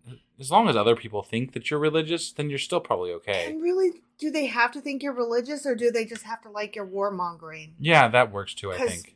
We love to kill. If you're God-like and want to kill other people, then you're pretty much Christian. So, might as well just adopt you. Murder is fun. I mean, look, it's in the Bible. Slaughter. Sorry, that was a lot of vague references to Trump there. But yeah. I just thought I'd throw that out. So that was definitely Trump we were describing there. Yeah. Did you? Okay, sorry. I have to interrupt this broadcast to... But that's not what we already were doing? No. Okay. Yes. Well, before it was like related. This is only related in that, I have a thing to say about Trump. Okay. Yeah. So, did you hear he went on Hannity, and Hannity was trying to give him an out and be like, the press is beating you up saying you're going to totally be an authoritarian, but you're not, right? And he was like totally like saying, here's a softball. Yeah. All you have to do is deny it. Right. Be like, I would never. He goes, literally, I will on day 1. Oh my God. And then I'll stop. But I got to close those borders on day 1. And I got to take away healthcare on day 1. Wow. Day 1, I'll be an authoritarian. And then I'll stop. Wow. Well, I got to get all my people in place on day 1. But then I'll stop being. And so then Sean Hannity's like, okay. And the conversation went on. And then he came back to it because he was like, okay, we're going to try this again. Why would you do that? And he was like, but you're not really going to be an authoritarian, right? Right? And Trump was like, oh, no, I totally am. Like, you could imagine Sean Hannity doing, like, the forehead on the desk move. Yeah. Like, oh, my God, you simpleton. Right. I was trying to help you. But they've dug themselves a hole. They can't. They just can't. Right. Like, they have to go along with whatever the fuck he says at this point. Because it's just... No, he wouldn't be an authoritarian. And now they're like, oh, authoritarian is awesome. Right? I love authoritarian. Better start rewriting our scripts. Jesus. Yeah. Like, we were going to try to defend them and lie, but now there's no way out of it. Now, Right. we love authoritarians. I mean, fascism is so fun. I mean, have you seen the Nazi outfits? They are so on fleek this year, right? Okay, so anyway, back to the Bible. Right. Fun. So slaughter. Yeah, slaughtering everybody. Slaughter, yeah. You see the connection. Yeah, oh yeah. Okay. Their slain will be thrown out, as you do. Right. Their dead bodies, they're going to stink. They'll stink. Oh my God. You know how dead bodies stink? Wow. They will stink. That's very, that's kind of disturbingly descriptive. Yep. Dead bodies stink. And, also, mountains, well, they will be soaked with their blood. Jesus. I love me some blood. I'm God. I love blood. You know? I'm imagining, like, the amber waves of grain in our, like, national anthem. The amber, only, right? Only, like, it's the blood-soaked hills of Colorado. Yeah. All the stars in the sky will be dissolved. Jesus. Yeah. Like, I'm so done with this creation that I am... He's blotting out everything. Like... And acid for you, and acid for you. Shaking the Etch-a-Sketch. And throw some lye on this. Right? Yeah. All the stars in the sky will be dissolved, and the heavens rolled up like a scroll. I'm talking about the heavens, too. Fuck man, this heavens. is going to be way worse than the flood. He's like, it's all gone, guys. Y'all didn't want to flood. That's okay. I'm not going to flood you. Don't worry. Right. I'm just going to, make you a zero existence. Right, yeah. And the heavens, too. Fuck those angels. But, like, what does it even matter that you're killing them? Like, you're going to apparently wipe everything out. Right. So. Like, you could just skip the kill and go straight to, like, some zero. Reset. Yep. Hitting the reset just button hit the reset button. Yep. Whatever. All the starry host will fall like withered leaves from the vine. Killing the angels. Done with them. Okay. That's what the starry host is. All right. Okay. Yep. Like shriveled figs from the fig tree. Fuck those guys. Fuck you. Fuck these. Fuck those. Fuck them. Yeah. Right. Fuck all the things. Mm-hmm. My sword has drunk its fill in the heavens. I'm so fucking done. Wow. Yeah. See, it descends in judgment on Edom. Okay, so now he's done talking about the whole world, the entirety of everything and always. Got it. And now he's like, specifically, you guys Edom. down there in Edom, you're fucked. Yeah. Like, I was pissed at everything, but I turned around and you guys were in my sight. So, you know what? Speaking of Edom. Right. Them guys. The people I have totally destroyed. And Edom's like, you were just talking about everybody. Like, why? What did we? What? We're literally no worse than anybody You said else. everybody was bad. Why are you focused on us, man? Why you gotta call us out? Okay, the people I have totally destroyed. Okay, so he did. He did it. He's done. The sword of the Lord is bathed in blood. It is covered with fat, the blood of lambs and goats, fat from the kidneys of rams. Okay. He is so murdery. He's killing the animals. He's like, bitches, I am covered in blood. But why was he killing animals? Because I am gluttonous He's with just murder. like, I want things to bleed? Is that basically all? I cannot get enough slaughter and blood and murder. I'm so smiling angry. Right? I'm smiling. You think I'm angry, but I'm smiling. I'm literally a lunatic. I think that's right? that makes more sense. For the Lord has a sacrifice in Basra and a great slaughter in the land of Edom. You know how it be. Oh, yeah. And the wild oxen will fall with them, the bull calves and the great bulls. Their land will be drenched with blood. Awesome. Okay. We go swim in it. And the dust will be soaked with fat. I'm a little confused. I'm actually really confused here. I'm killing all the animals too. Right, but he's not. Okay, but like, why are we talking? I don't understand why we're talking about killing the animals. I'm killing everything. I'm also killing the angels. But like, if I'm killing the angels, you better guarantee I'm killing the animals. But why are we're so specific about what we're killing here? We're going down to the specific animals when he's talking about taking away the goddamn stars. Okay, listen to me. If I am killing the angels, do you think a caterpillar has a fucking chance? I mean, probably not. No, yeah, absolutely not. Platypus, gone. Yeah. I'm so over the platypus. If I'm killing my angels, my guys who worship me, I am definitely getting rid of the scorpion. I'm gonna hedge a guess here and say that this hasn't happened. Because if it did, it feels like there'd be a lot of, what is that word? Extinction level event, Right? right? Yeah. I feel like we would have had one of those and we didn't. Yeah.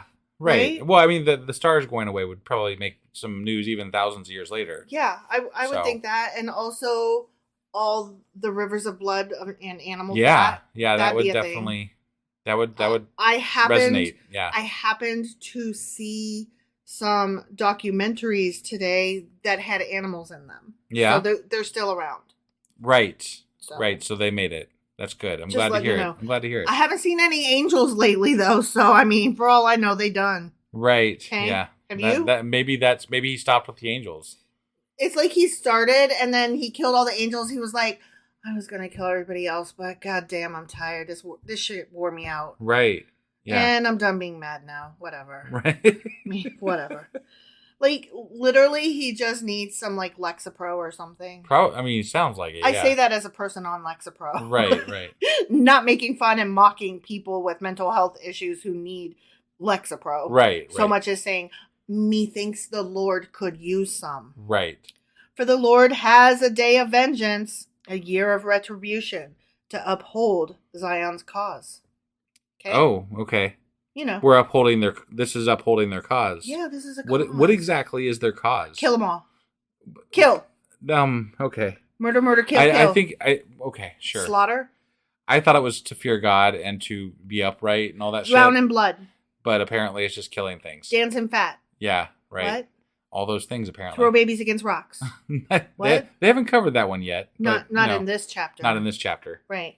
I was just coming out ahead of it. Right. If I say it in comedy and jest ahead of it, then it won't be as disturbing to me maybe later if it happens. Right. I'm trying to be dark funny because this is literally so twisted I can't. Yeah, right. Edom's streams will be turned into pitch, like tar. Okay, all right. Her dust into burning sulfur. Her land will become blazing pitch. You use that word twice. Right, yeah. Can't take you seriously. Yeah. It will not be quenched night or day. Its smoke will rise forever.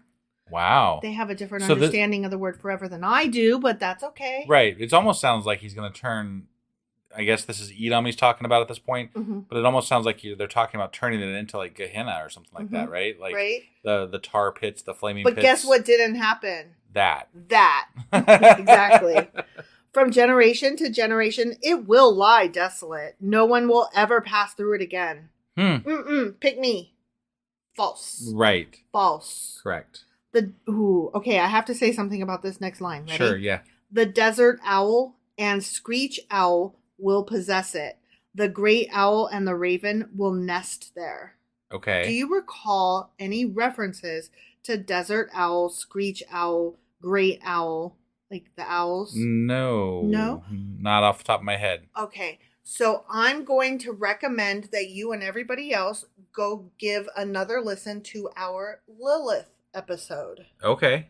Because Lilith is another word for great owl and screech owl. Oh. And desert owl. Okay. Okay. So it could be like alluding to that demons are occupying the desert, that area. Yes. Interesting. Could be owls, could be demons, could be Lilith herself. Who fucking knows? Okay. Could you know? I have no idea. It could literally be owls. Got it. But that is the same word that is used when we looked up Lilith. I see. That was what was used. Interesting. And then we made a note then that, so when they talk about owls in that thing way far in the future, I think Isaiah or some shit. Right. We need to remember that. Okay, so now I'm cashing in that chip. Got it. And saying, this is that. Okay. Okay. Yeah. Okay. God will stretch out over Edom the measuring line of chaos and the plumb line of desolation. Chaos, desolation, right. Fires. Yeah. Hell, bad, Lilith, bad shit, demons, whatever. It sucks. Her nobles will have nothing there to be called a kingdom. All her an ad just happened. I hate it when ads happen. Oh my god, ads should not happen. What the fuck? I don't know. This ad like popped up and literally like it scrolled. Yeah. Okay, sorry. Okay, I'm back. Here we go. Okay. Right. Her nobles will have nothing there to be called a kingdom. All her princes will vanish away. As they do. Just vanish. Okay. What's really funny is that with regard to princes and royalty and stuff, my mom and I both agree that when we watch Hallmark movies every year for Christmas, that if it has princes or royalty in the title, we will absolutely not watch them. Ah, I see. Not interested. Okay. My imagination only stretches so far. No woman in America is going to be romanced and caught somewhere with some prince. And then, are you sure about that? Okay, it happened to Meghan Markle, but the rest of us, no. To be fair, she was a Hollywood actress. Right, but you said no woman in America, so I just had to, stipulate that did actually happen. Okay, and you are right. That is a fair argument to make. However, she is gorgeous, and she was an actress in Hollywood. One might claim that she was part of royalty herself. Okay. She certainly, as a beautiful actress in Hollywood in the show Suits, was not a normal person. Right. Okay? Right. She certainly was not like in some small town USA. Right. Okay? So that's what I meant. But you make a fair point. Right. It'll never happen again. Right. Unless she is some other royalty. Got it. Okay? Thorns will overrun her citadels, nettles and brambles her strongholds. She will become a haunt for jackals, a home for owls. I see. Or demons. But we've gotten away from destroying everything. Now we're haunting it. Right. Just eat them. Yeah. Apparently. Sure. Desert creatures will meet with hyenas. And wild goats will bleat with each other. And to each other. Okay. You know who else bleats? Who? Trump. According to John Adirola of the Damage Report, he always refers to Trump as bleeding. Yes. When he is like tweeting or truthing or Xing or whatever the fuck he's doing on any given day. Right. Yes, he does. I do find it interesting though that they're mentioning goats and also we're talking about Lilith and possible demons and stuff. Yeah. And then the fires and the tars and it's very hellish. Very hellish. Yeah. There the night creatures will also lie down and find for themselves places of rest. Okay. The owl will nest there and lay eggs. She will hatch them and care for her young under the shadow of her wings. There also the falcons will gather, each with its mate. Okay. Look in the scroll of the Lord and read. None of these will be missing. Not one will lack her mate. Okay. I don't know. What the fuck is that supposed to mean? I felt like it was supposed to be like scary and gothic and dark, so I was trying to give it that twisted reading, but the words didn't match the voice. No. Birds. They're gonna birds laid eggs. Yeah. Whee! And I'm all, the birds laid eggs. Yeah, that didn't match. But that's not my fault. I can only go with what I'm given. I did not read it in advance. Yeah. I took notes and I could not know that we were going to get You just thought it was going there and then there's they're all going to those things they're all going to be there. Yep. And they're going to have mates. And lay eggs. And lay eggs. Yeah. Now see, it could have been like and they're going to be those kind of birds that lay the eggs in the nests of other birds so that when those babies come out of their nest, then they eat the birds. It could have been like that, but it wasn't. Right. What are those called? I don't know. God damn what it. you're talking about. Yes, you do. I'm sure those I must, yeah. Those fucking birds, they lay their eggs in the nests of other birds. And so they make the peaceful bird. Are those robins or are they starlings or what? There's a word for it. And I want to say it starts with a D. It's like a dickhead. Yeah, basically. But the sweet, unassuming bird is like, well, I thought I laid 4, but here's a 5th. Okay, and then she just la la la. I guess I have 5 baby eggs now, and so she nurses them or whatever you do with fucking eggs. You sit on them and hatch them, right? Yeah. And then so she's like, I have 5 babies, and they all hatch, and then the one doesn't fit in, and it ain't an ugly duckling. It's I'm gonna kill you and eat you and take this nest. Got it. Yeah. I don't know what they're called. I forgot. Okay. Well, it is what it is. Well, see, that would have been more fitting See how I just took a thing that actually happens and was like, that could be a Bible story. Right. I wrote the Bible better. Just saying. Yeah. Just saying. Okay. For it is his mouth that has given the order, and his spirit will gather them there. He allots their portions. His hand distributes them by measure. They will possess it forever and dwell there from generation to generation. The end. Okay. So I'm the ending with the birds really is throwing me off here a bit. Yeah. What's up with the fucking bird? I feel like we just got done watching Twin Peaks. Right? Yeah, kind of. And for those who don't know, Log Lady or something? Like, it turns into, like, there's owls. Yeah. You remember the owls? I do. Yeah. Remember the owls. Yeah, I do. I do remember the owls. That was, what's up with the fucking birds? Okay, hold on. Well, I mean, are we going to get into that in the Q&A, or do you have something to say now? I don't know. Oh, okay. I'm seeing what those cuckoos. That's what they're called. Just had to find. I had to find it. Yeah. They are called brood parasites. They're cuckoos. Okay. They don't raise their own young.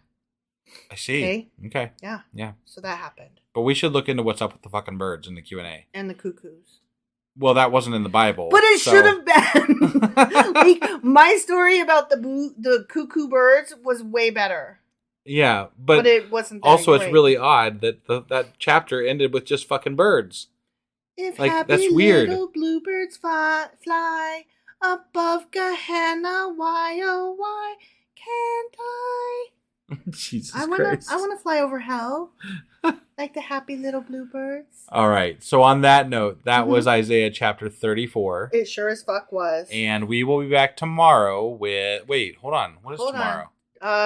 Okay, so this is going out on Friday. Oh yeah, so tomorrow. That would make tomorrow Q&A Saturday. You fucked that up. I sure as fuck did. Should I try it again? Do it again, yeah. Q&A Saturday. All right, and then on Sunday this week, I think we're gonna be doing Sacrilegious Book Club, and then I'll get the weekly wrap out up, and then we'll be back on Monday with Isaiah chapter 35. All right, we'll see you guys then. Bye.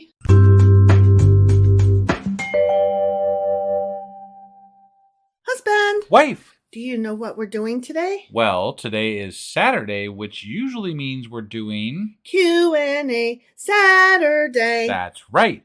And so what are we Q&Aing today?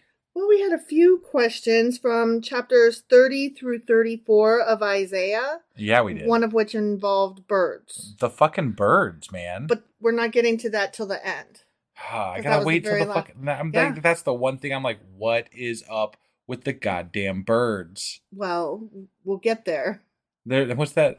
I wish I had it queued up. The birds and the bourgeoisie or whatever. Like, there's some clip about birds and the bourgeoisie who knows? It's trust funny. The birds and the bourgeoisie. That's the one. Yeah. Yeah. I don't even know what the fuck that's from or what it means, but I heard it once. Yeah, our kid said it once, and I was like, "What the fuck is that?"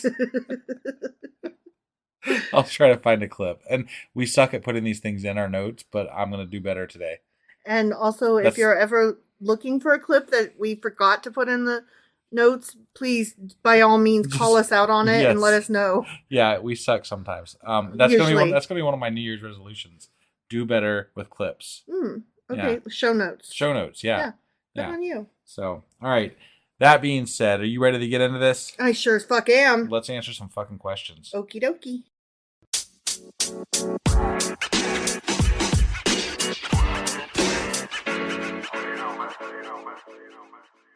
All right, so here is our Q&A over chapters 30 through 34 of Isaiah. Okay. First, I want to do a reminder that the book of Isaiah is divided into two main parts.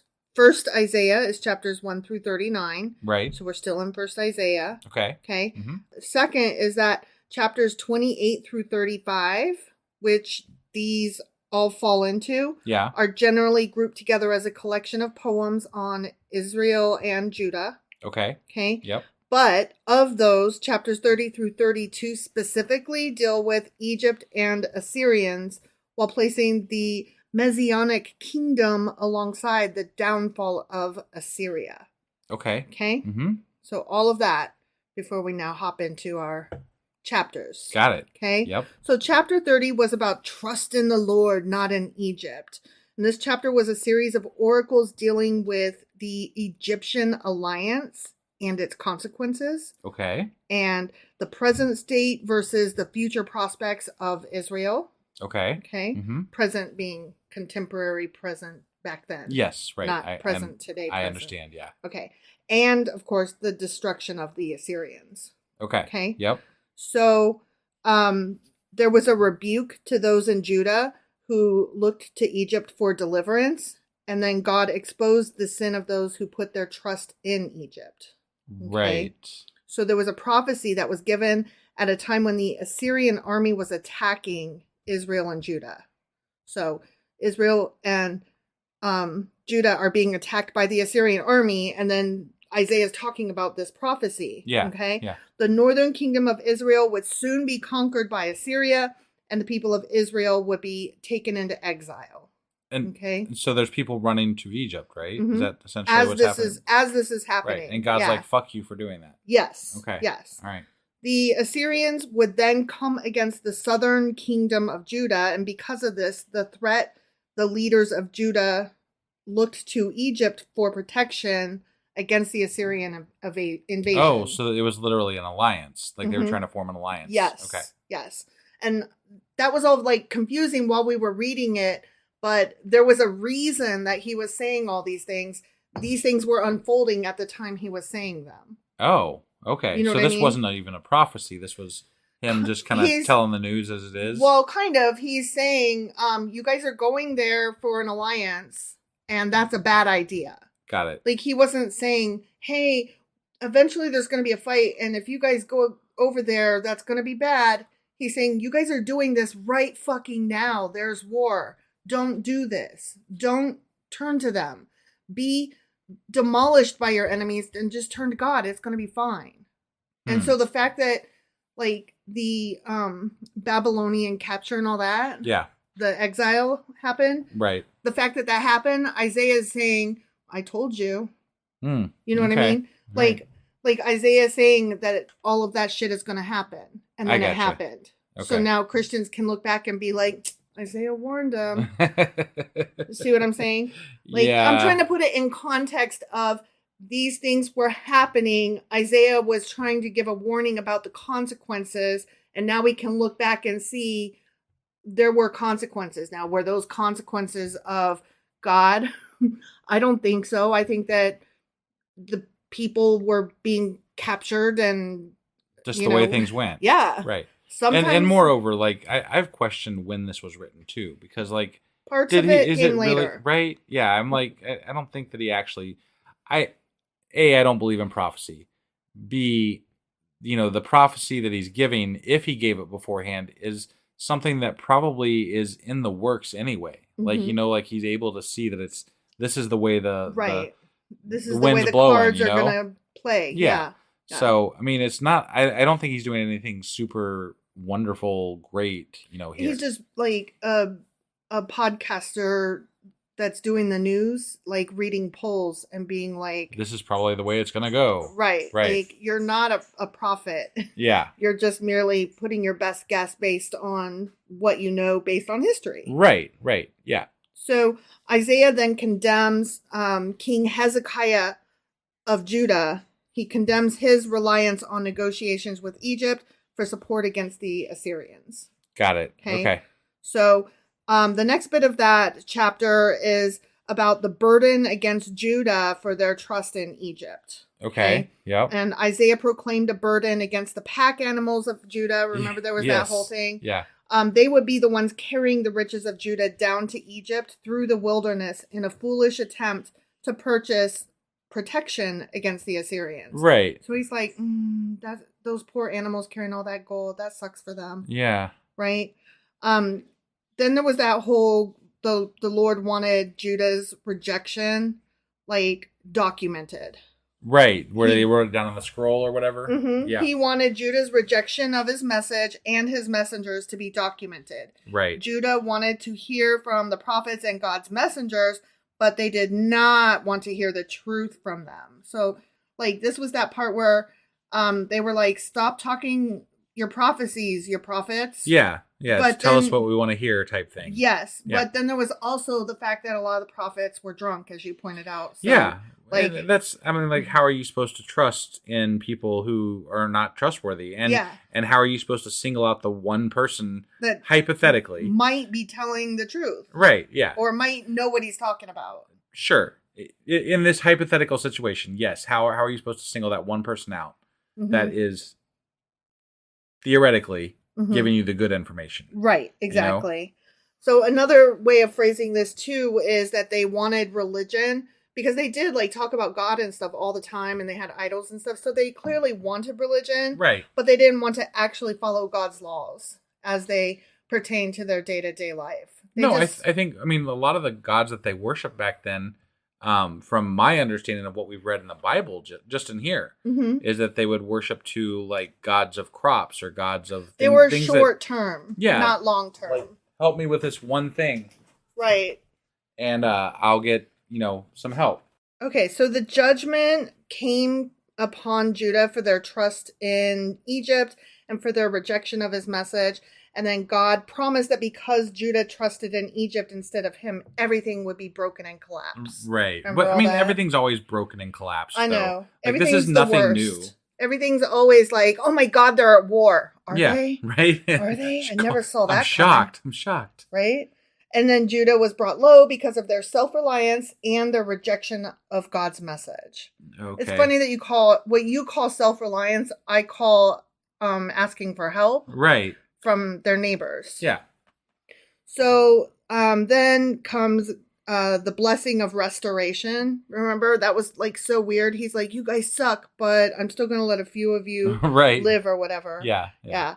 God promises to bless his people with the desire for purity. The people of Judah kept household idols that they used to worship or honor other gods. Still and always. And God promised a day when they will defile those images and throw them away as, quote, unclean things. I would have loved to have seen that day if it actually happened. Like just a bunch of people just like, get these things out of here. Right? Fucking goddamn idols. Well, I wanted to go back over unclean things. Yeah. Because the literal Hebrew for unclean thing is menstrual cloth. And do you remember us talking about that? Yes, the translation that we read used that term. It did. But it doesn't, not every interpretation uses that term. Right. Okay. The people of God would come to hate their idols so much, is what is supposed to be believed, that they would throw them away as readily as they would throw away a used menstrual cloth. Got it. Okay. Interestingly, the King James Version and the New International Version both translate these words as menstrual cloth, but the New King James Version uses the euphemistic unclean thing. Oh. Which I found interesting. Yeah. So we are not reading the King James Version. No. But it does use menstrual cloth as well does the King James Version. Got it. Okay. Right? Yeah. That's weird. Right. But the New King James Version does not. Right. I don't know what to think about that. Yeah, I don't know either. There's a shit ton of translations out there, and they all translate it differently. Yes, and we will get into that when we come to answer your birds. Oh, okay. Yeah. Yeah. So I just want to plant that seed for you and keep you interested to the end. Okay. Okay. So then the Lord places a judgment on Assyria and talks about how he promises his people will have gladness in the day of judgment. Okay. And that's where we talk about Tophet a little bit. Do you remember Tophet? Yes. Okay, it was a place in the Valley of Hinnom, just outside of Jerusalem's walls. And the Valley of Hinnom served as Jerusalem's garbage dump, and the combination of disgusting rubbish and smoldering fires made it a picture of hell. Right. The Hebrew word for hell, Gehenna, comes from the word for the Valley of Hinnom. Therefore, God says he has a special place in hell for the Assyrian king. Right. That's what he meant when he said that. I mean, according to people who translate this to then later fit what hell was in the Old Testament. Sure. Right. Now, Tophet is a location in Jerusalem in the Valley of Hinnom where worshippers engaged in a ritual involving passing a child through the fire. Whoa. Which was equivalent, of course, to child sacrifice. Oh, so it didn't exactly pass through, it passed on to. Passed in. Yeah. Okay. They were like... That's terrible. Yes. Yeah. Yes. Traditionally, the sacrifices have been ascribed to a god named Moloch. Oh. We've talked about Moloch before, mm-hmm. Yeah. The Bible condemns and forbids these sacrifices, and the Tophet is eventually destroyed by King Josiah. Remember all that? No, I don't remember that bit. King Josiah got rid of all of the child sacrificing. Oh. He was he didn't stop that. Did he destroy the pit of fire? Or I don't know. He just got rid of the child sacrifice stuff. I think he got rid of the child sacrifice stuff and condemned child sacrifices. Got it. Is this the same way that idols were gotten rid of, or no? I think he did a pretty good job. If I recall us reading that stuff, the idols might have remained, but the child sacrifice went right out. But the trash heap surrounding Jerusalem still smelled of a lot of that. Right. It would have, the Valley of Hinnom still would have smelled of burnt flesh. Right. And so would still be the image of hell. Sure. So although mentions by the prophets Jeremiah, Ezekiel, and Isaiah suggest that the practices associated with the Tophet may have persisted. Oh. So okay. There's that too. Yeah. Maybe not. But I don't know. We are going to read Jeremiah and Ezekiel. Mm-hmm. Those are the next several books that we're going to be reading, so we'll see what they have to say about it. Sure. But most scholars agree that the ritual performed at the Tophet was definitely child sacrifice, and they connect it to similar episodes throughout the Bible and recorded in Phoenicia, whose inhabitants were referred to as Canaanites in the Bible, and Carthage by Hellenistic sources. Okay. So these things definitely happened. People were definitely doing child sacrifice. Yeah, that's horrible. Now, there is disagreement about whether the sacrifices were offered to a god named Moloch. That's what a lot of people think. Right. But that may have just been like a catch-all phrase. Sure.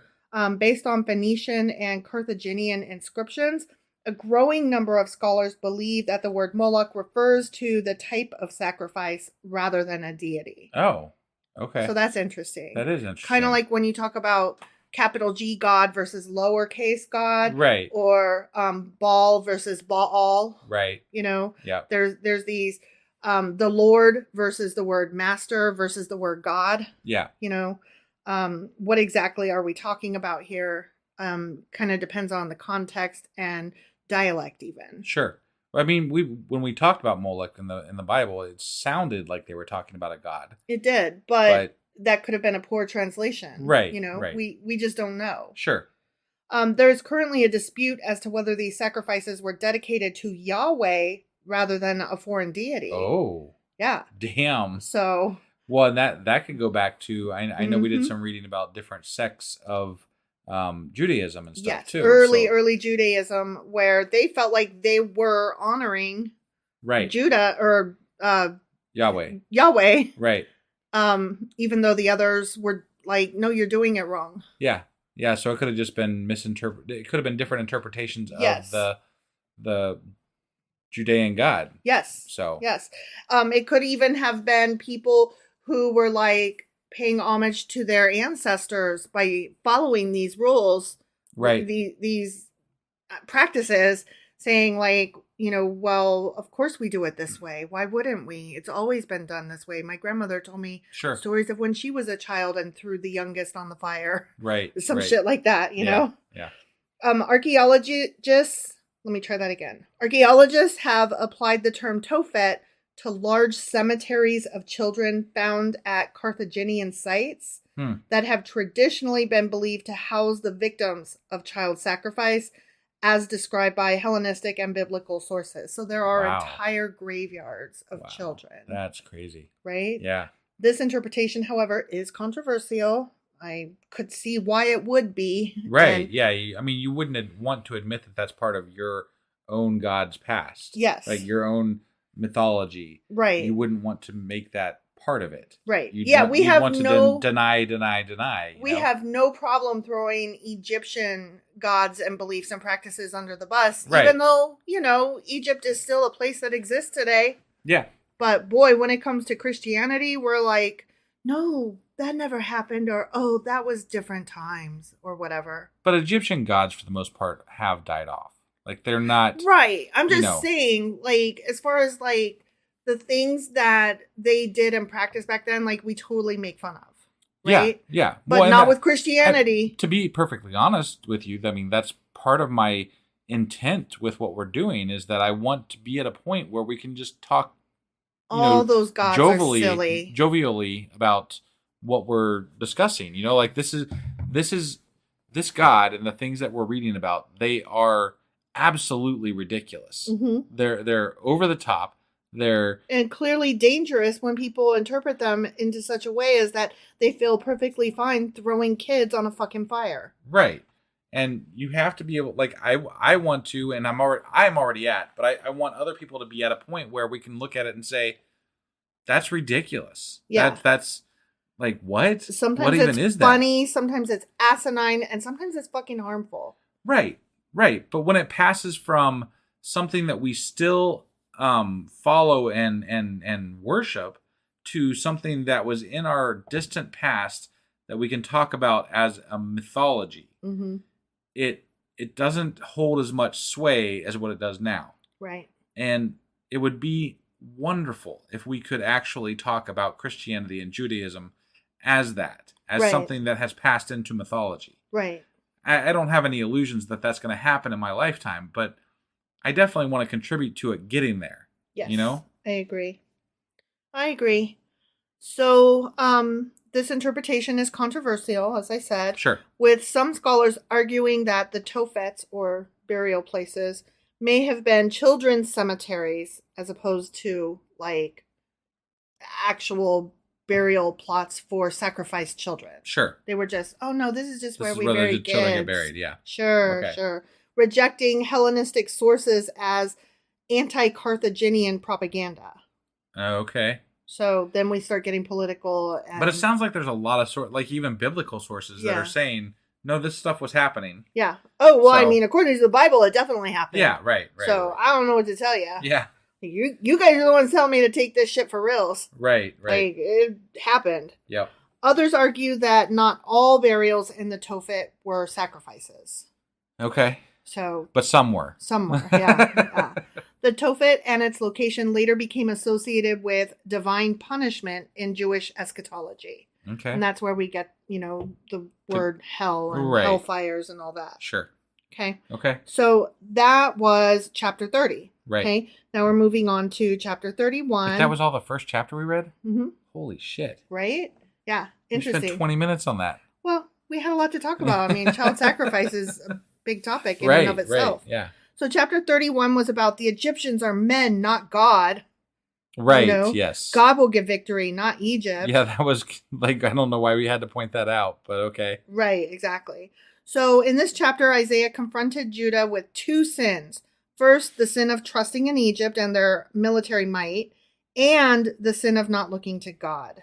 Which was essentially a recap of what we were going over in the last chapter. Yes. Judah felt that they had a reason to trust in chariots because they are numerous, and in horsemen because they are strong. Right. So they were like, we're being attacked. We have to ask for help from Egypt, and they are strong and they are willing. Why would we not? Dumb. Right. So, I have a verse here, verse 8. Then Assyria shall fall by a sword, not of man. We were kind of curious what that was about. Well, I'm assuming that's God. Yeah.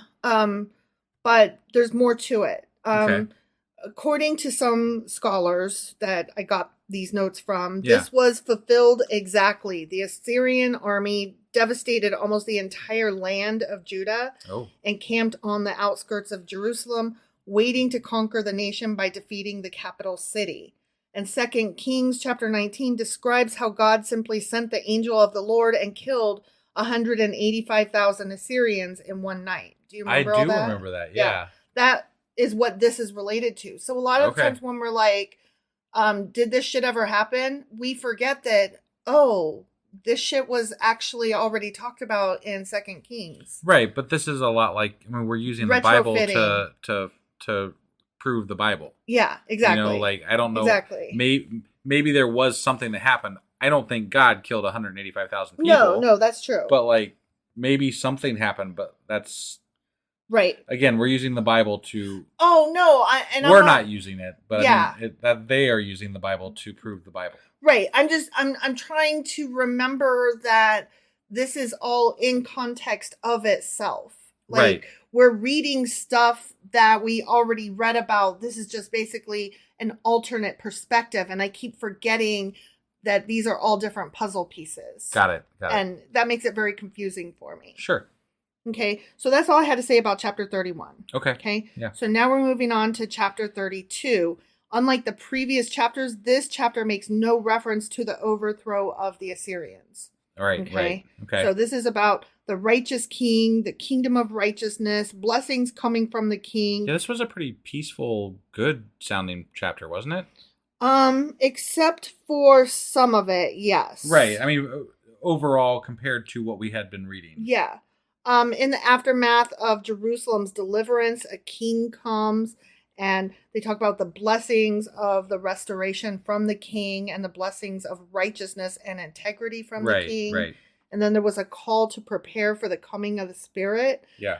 And then the last half of that chapter was a warning to the women of Jerusalem. Right. So that's why I was like, Yeah, okay, that was not good. That was not good. Yeah. Yeah, this threatening oration that Isaiah made is linked to other oracles of the return from exile. So... we will be reading about other prophets in the coming chapters, and these are all linked to that. So we'll read more about... You mean in the coming books? Yeah, I said chapters and I meant books. I'm sorry. Right. Yeah. So we will be reading more about how men like to tell women to shut up. Yeah. So that's very exciting. In the name of God, though. Affectionately, shut the fuck up. Yeah. It's not me telling you that. It's a funny story. I was watching a short on some social media site somewhere, and there was this pastor on there telling how he was talking about how there's only one spot specifically in, I think it was Timothy or something like that, where they specifically say that women can't be, pastors, preachers, whatever the fuck they are, right? Mm-hmm. But he's like, but in other places it says that anybody can be that. So it's just, he was talking specifically about this one thing, and there was these people that were doing this other thing, and blah, blah, blah, and like excusing it all. But I'm like, he's excusing it by taking this one thing and saying that it was about something else, right? Mm-hmm. But he's also forgetting that the entire Bible is filled with all this anti-woman sentiment. Totally agree. But there is a question among different Protestant sects as to whether or not women can be in leadership positions. Right. And so I appreciate what he was saying is basically, yes, they can. Because when the Bible tells women you can't do that, whatever he was quoting and referring to is the only place, and it was directed at those specific women. No, and I'm all for them having power in those groups. I guess I'm railing against the idea that women, like, I struggle with how a woman could read the Bible and be like, I'm okay with any of this. No, totally agree with you. And I see what you're saying, where you're like, how nice of you to find like one spot that you can defend of goodness. Like, right. Yay, you're not still on our team, though. Yeah, right. But I just wanted to point out that I do appreciate any time a man in Christianity is actually fighting for the rights of women to hold leadership positions within the Christian faith, because that is rare. It's better than the norm. How's that? Or it's better than the other half, or whatever the case is. Right. So look, I'm not here to defend this guy. I am here, though, to be honest and fair. And in fairness, that guy was actually doing a good thing. No, I get that. I'm not saying he's one of the worst ones that I've ever seen or anything like Christian. that. I'm just saying that I feel like by saying that it was forgetting all this other shit. Mm-hmm. I mean, we read about it. We read it about it all through the OT. Right. But these are, most of the things that we've read are the way men treat women and the way the people treat each other. The thing that he's quoting is specifically God telling women how to behave. Right. And what to do. And that they cannot be in leadership. Sure. Because they are doing wrong or whatever. Right. Okay. That's the difference. Yeah. Like, yes, by just being in there and not condemning it, that in and of itself is not approving of it, but promoting that it's okay. Right. By not condemning, you're saying you're accepting it. Sure. But there's a difference between accepting it and in this one place completely saying you can't do that. Right. And so I think that's what he was trying to say. Sure. I don't know. Whatever. Yeah. Anyway, blah, blah, blah, blah. So women need to stop being complacent and they need to repent. Yeah. And verse 9 shows that what roused the ire of the prophet was the careless unconcern and indifference of the women in face of the reiterated warnings he had uttered. So, right, but there's literally places in the Bible that we've already read that say that men are basically women's gods. Yeah. Like they are to do what their man says no matter what. Totally agree with you. Not arguing with you. Right. I feel like you're going back to the previous point. I'm just, it made me mad at the time. Like it made me mad that he's like. So you are going back to the previous point. Go on. I'm just saying it made me mad because he was like, these women are complacent.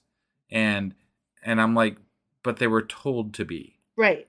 And it makes me mad. That's all. Sure. That's all. No, I just wanted to say again, makes me mad. I agree with you. And the Bible sucks and it's sexist and gross. Right. So there you go. Okay. Then the chapter ends with blessings brought by the Spirit. The end. Yeah. Yay. Okay. They weren't very blessy in my opinion. So chapter 33. Mm-hmm. Okay. We have come out of that short collection, but we are still in the group of poems on Israel and Judah. Okay. Judah. Jiminy Christmas. Sorry about that. Okay, so the Lord comes in judgment and graciousness. But he says, woe to plundering Assyria. But, yay for a prayer of God's people and the praise of God's people. And the Lord brings judgment. And then he brings the earth low. Remember, that was the whole back and forth. Like, I love you. I'm mad at you. Yeah, I love you. I hate you. Psychotic. Die. Don't die. Right. Yeah, it was really weird. So then there was the fire of the Lord. Okay, and at some point we talked about Zion is delivered and blessed. Yeah. And that was in verse 20, and it says, Zion, the city of our appointed feasts. Okay. Mm-hmm. The feasts that they were referring to are the 3 pilgrimage festivals of Passover, the weeks of Pentecost, Shavuot, okay, and Sukkot, which I'm sure I mispronounced that, apologies.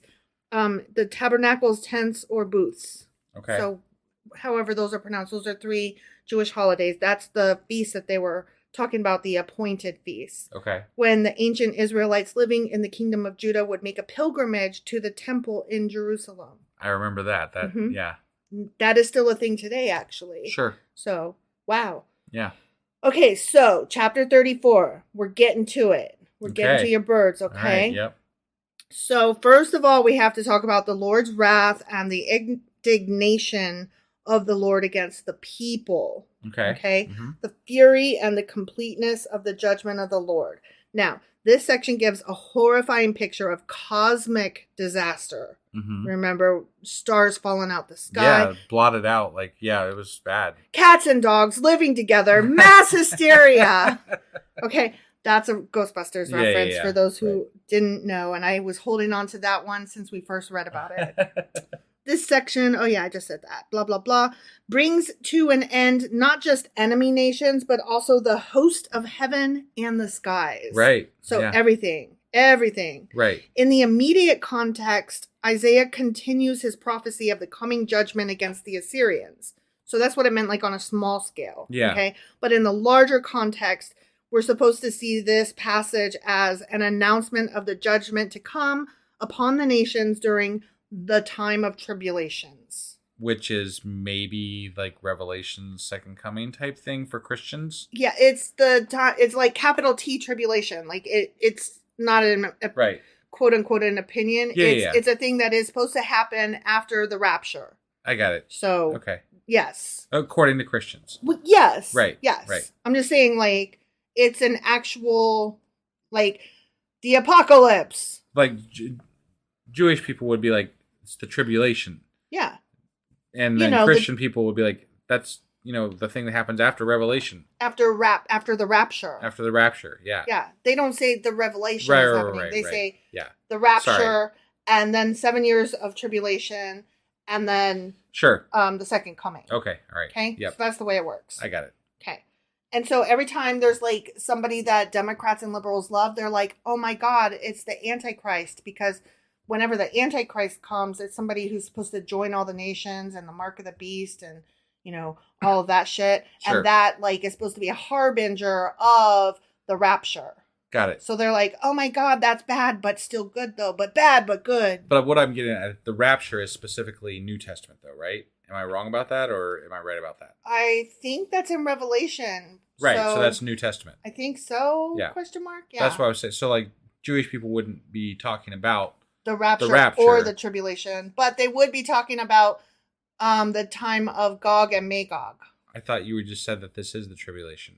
Oh, they are talking about the tribulation. Right. My bad. Yeah. No, you're right. I'm sorry. Yes. Right.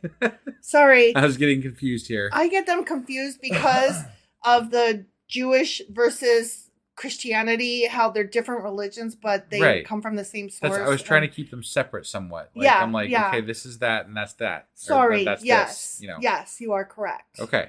Yes. So Christianity, rapture. Yes. Judaism. And Christianity, tribulation. Yes. Okay. Just making sure. Got it? Yeah. And then after that is the time hereafter or something, the great thereafter. Okay. I forget what the Jewish people call it. Got it. Okay. The world to come. Something else. The world to come. There's more over there. That's what they call it. The world to come. Got it. Okay? Yep. Okay. Sorry. So then we talk about the great bloodshed of the judgment of the Lord. And that's where it starts getting real nasty. Yeah, where the people are stinking because they're dead and all that kind of shit. And the blood. And there was blood and blood and blood. Right. Yeah.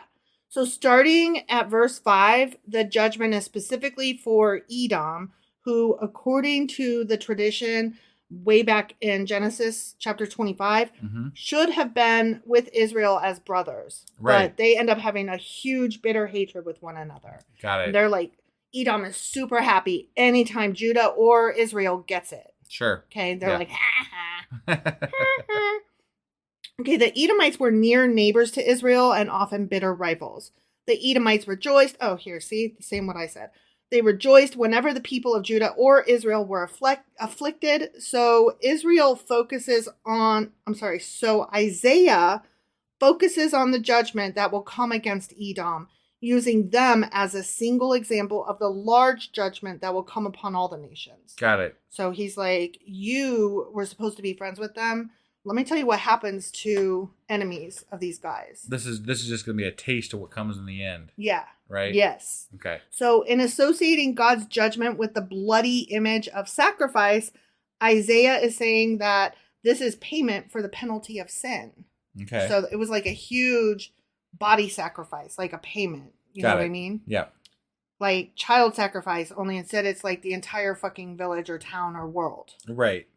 So each sacrificial victim paid the price for the sin of the one bringing the sacrifice.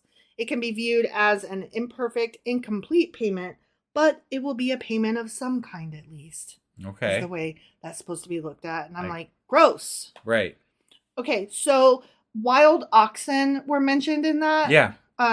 Wild oxen is the preferred translation, but the King James Version translates it as unicorns. Really? Yes. What? They were sacrificing unicorns? No, wild oxen were not used in the sacrifices.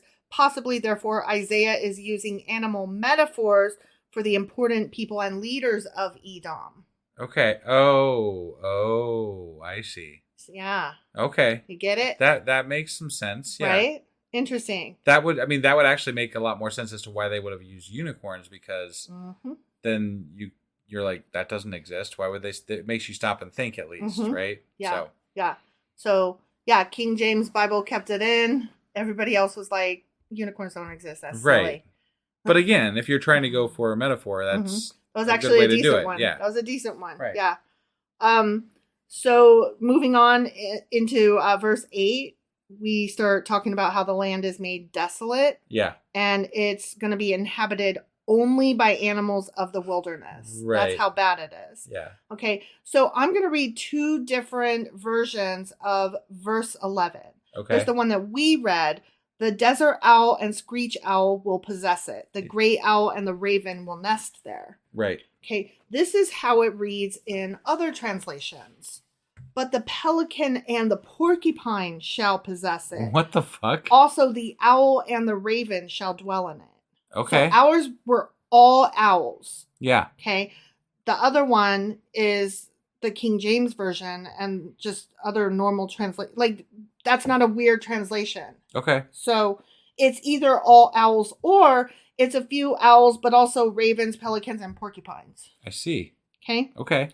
But the point, regardless of what animals that we're talking about, is that much of the earth will be so destroyed that in many places only wild animals able to scavenge will be able to live there. Oh, so they were picking scavenger animals, yes, essentially. Okay. Yes. Okay. So that's what that was about. I see. Okay. Now, moving on to verse 14.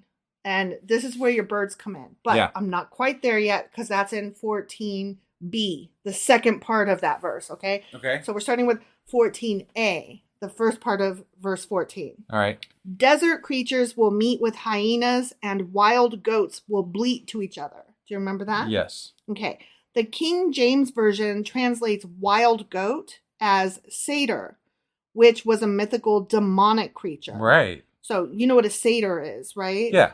Like it's like half man, half goat type Mr. deal, right? Tumnus from right. The Lion, the Witch, and the Wardrobe. Right. And I think I commented at the time that the imagery of the goat and the area is very devilish, like, yes, Satan like, type, scapegoat kind of. Yeah. Harkening back to that. For sure. The Hebrew word here is sair, S-A-I-R, which as an adjective means hairy, and that harkens back to Genesis chapter 27, and as a noun refers to a male goat, as referred to in Genesis chapter 37 and Leviticus chapter 4.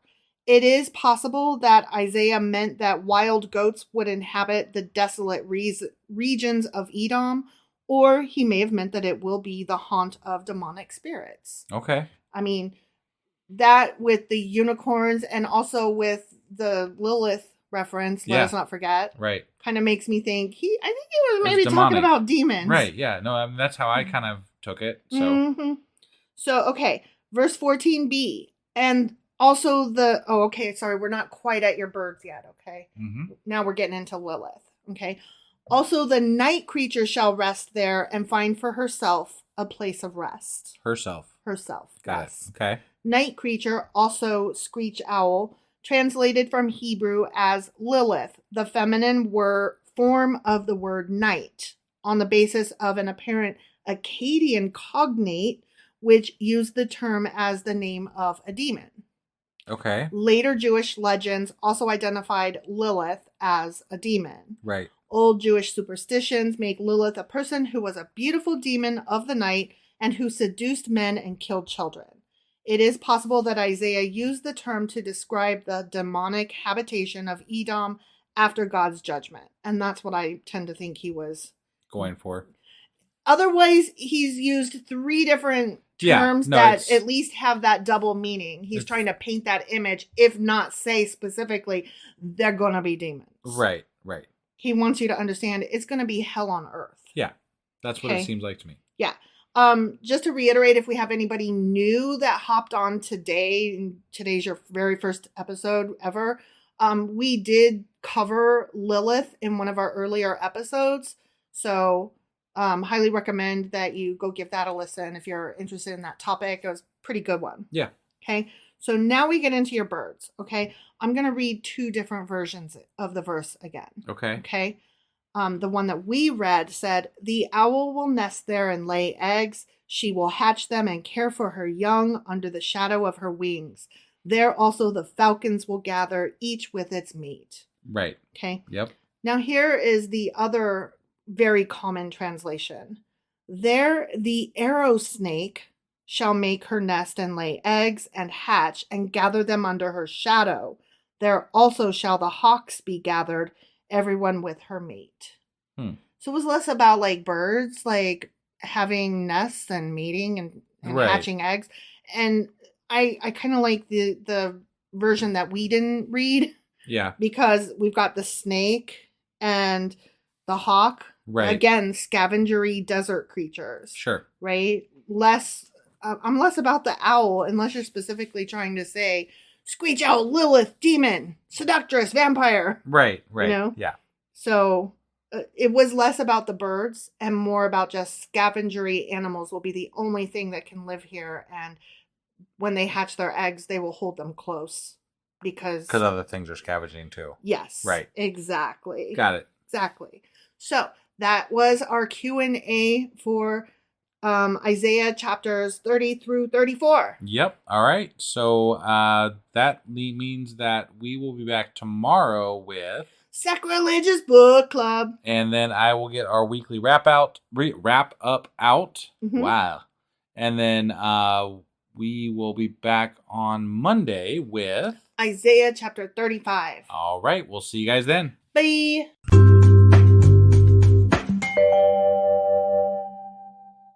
Husband. Wife. Do you know what we're doing today? Well, it is Sunday, which means that today we're doing Sacrilegious Book Club. All right. So on our Sacrilegious Book Club, what are we going over today?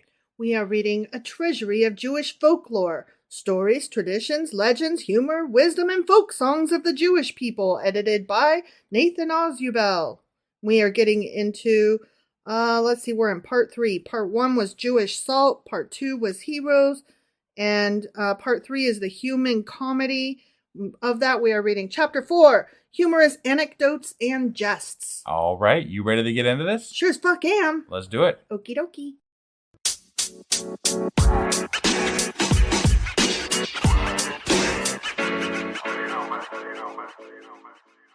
Okay, so we are jumping into the jests section. Now, normally these chapters have an introduction. Right. But this one doesn't until a little further in, when there's an introduction to a very, very short section. But the intro to me seems to fit the whole one. Okay. The whole thing that I'm reading. Sure. So I'm just going to use that this one, as right. the intro to the section. Okay. And Sounds I good. think it'll suffice. So the intro is on page 439, and it refers to bitter jests. All right. Okay. The bitter jests of the Jews are dipped in the gall and wormwood of their experience. Since the book of Proverbs, the Jewish folk have been saying, even in laughter, the heart is sorrowful, and the end of that mirth is heaviness. This type of humor, of course, is not unique to the Jews, but among them, however, it has acquired deep undertones that stamp it with originality. Okay. Jewish bitter jests exude a certain cosmic irony. They show the rational intelligence of the Jew, staggered by the cruel incongruities of his enemy's conduct. Most of the themes of these bitter jests treat of the luckless fate of the Jews. Their mirth has a sardonic bite as it contemplates the bizarre helplessness of their position in a hostile world. Yeah, okay. And I thought that was pretty fitting just in general. Sure. But particularly of this chapter called Humorous Anecdotes and Jests. Got it. Okay. So the first one I'm going to read, this section opens up on page 421. Uh-huh. And this little story appears there. And it's called Zuskind the Tailor. Okay. The Bishop of Salzburg issued a decree that on a certain day the Jews of the principality were to present their champion to hold a dispute with a certain Christian scholar who was a great Bible authority and theologian. The dispute was to take place in the cathedral square before the entire populace. Whichever of the two opponents was bested in argument was to lose his life. Oh, damn. Okay, so we've got two smarties. We've got a Christian versus a Jew. Whichever one loses the debate is going to die. That's drastic. Right? Yeah. It was a way to be allowed to kill the Jewish. Oh. You know how it is. Okay. Yeah. A great terror fell upon the Jews when they heard of this. Right. Mm-hmm. Yeah. They rent their garments and fasted. The rabbinical council issued a call that whoever wished to engage in the disputation with the Christian scholar should report to the chief rabbi. Only Zuskin the tailor showed up. Okay. Mm-hmm. The communal leaders were filled with consternation. Was this the man to represent them against the most learned priest in the land? But what was there to be done?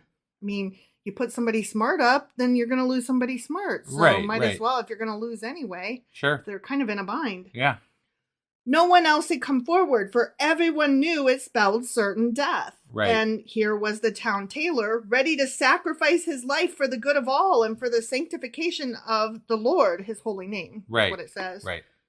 The appointed day for the disputation arrived. The populace assembled in the cathedral square according to the bishop's decree. The bishop then asked the Jewish champion to step forward and begin the disputation. Okay. Said Zuskin the tailor to the Christian scholar, if you are such an authority on Jewish lore, then tell me, what is the meaning of the Hebrew words lo edati? I don't know, answered the scholar readily. Aha! Cried the tailor exultantly. Let me put the question to you again. What does lo edati mean? I don't know, answered the scholar, this time with some exasperation. When the bishop heard the scholar's apparent admission of ignorance for the second time, he ordered that the disputation be halted. They then quickly hanged the scholar, and the Jews returned home with songs of thanksgiving on their lips. They conducted the tailor in triumph to the rabbi. Tell me, asked the rabbi, how did you hit upon such a clever plan to best the scholar? I'll tell you, rabbi, replied the tailor. I looked into the Yiddish translation of the Torah because I do not know any Hebrew, and it said about lo adati, I don't know. So I figured, if the Holy Yiddish Bible translation admits I don't know, how can this enemy of Israel know? And as you see, I judged right. There's a little asterisk just in case you didn't get it. Lo adati means I don't know. I got it. Yeah, that's great. Yeah, I thought that was cute. That's a great. Yeah. Even the Bible doesn't know. The next one is called The Power of a Lie. I didn't really find it funny. What I found it was kind of terrifying. Okay. Kind of speaks to today. Okay. Yeah. The Republicans, not the politicians at the top, but the bottom ones that believe whatever they're told, kind of thing. Yeah. The story's called The Power of a Lie. Okay.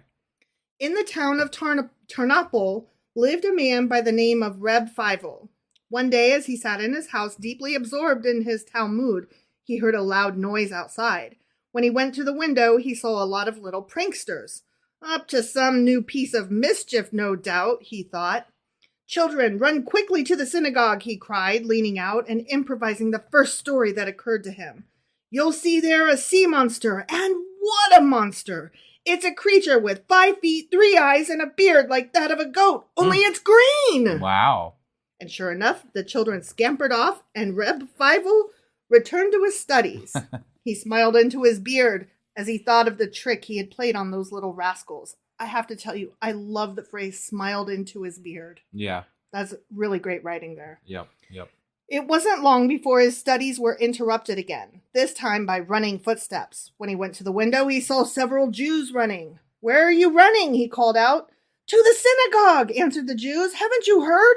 There's a sea monster there.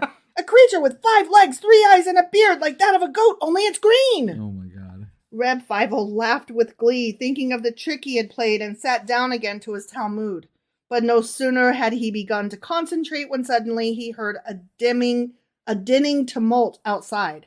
And what did he see? A great crowd of men, women, and children, all running toward the synagogue. Oh my. What's up? He cried, sticking his head out the window. What a question! Why, don't you know? They answered.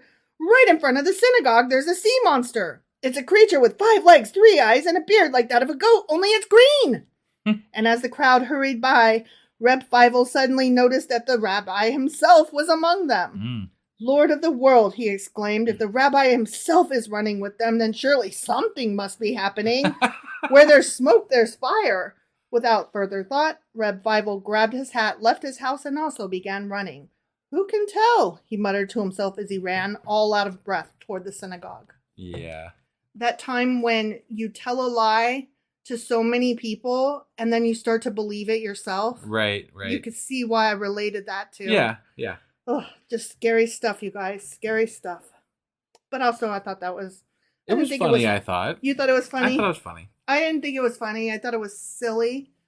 I mean, so I think it's a little too light to apply to what's going on in our world right now. Mm-hmm. But I can see how you made the correlation. It's, there's a lot of things that people are saying about false information out there, and everyone's believing it, right? And even more so, the people that are telling it are forcing themselves to believe it as well. Right.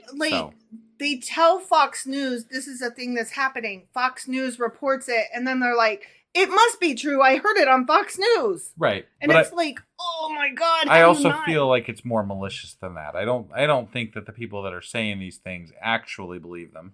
No, I agree with you there. It's more of a control and there's more to it. No, I definitely, and that's why I said this speaks more of the ones on the bottom.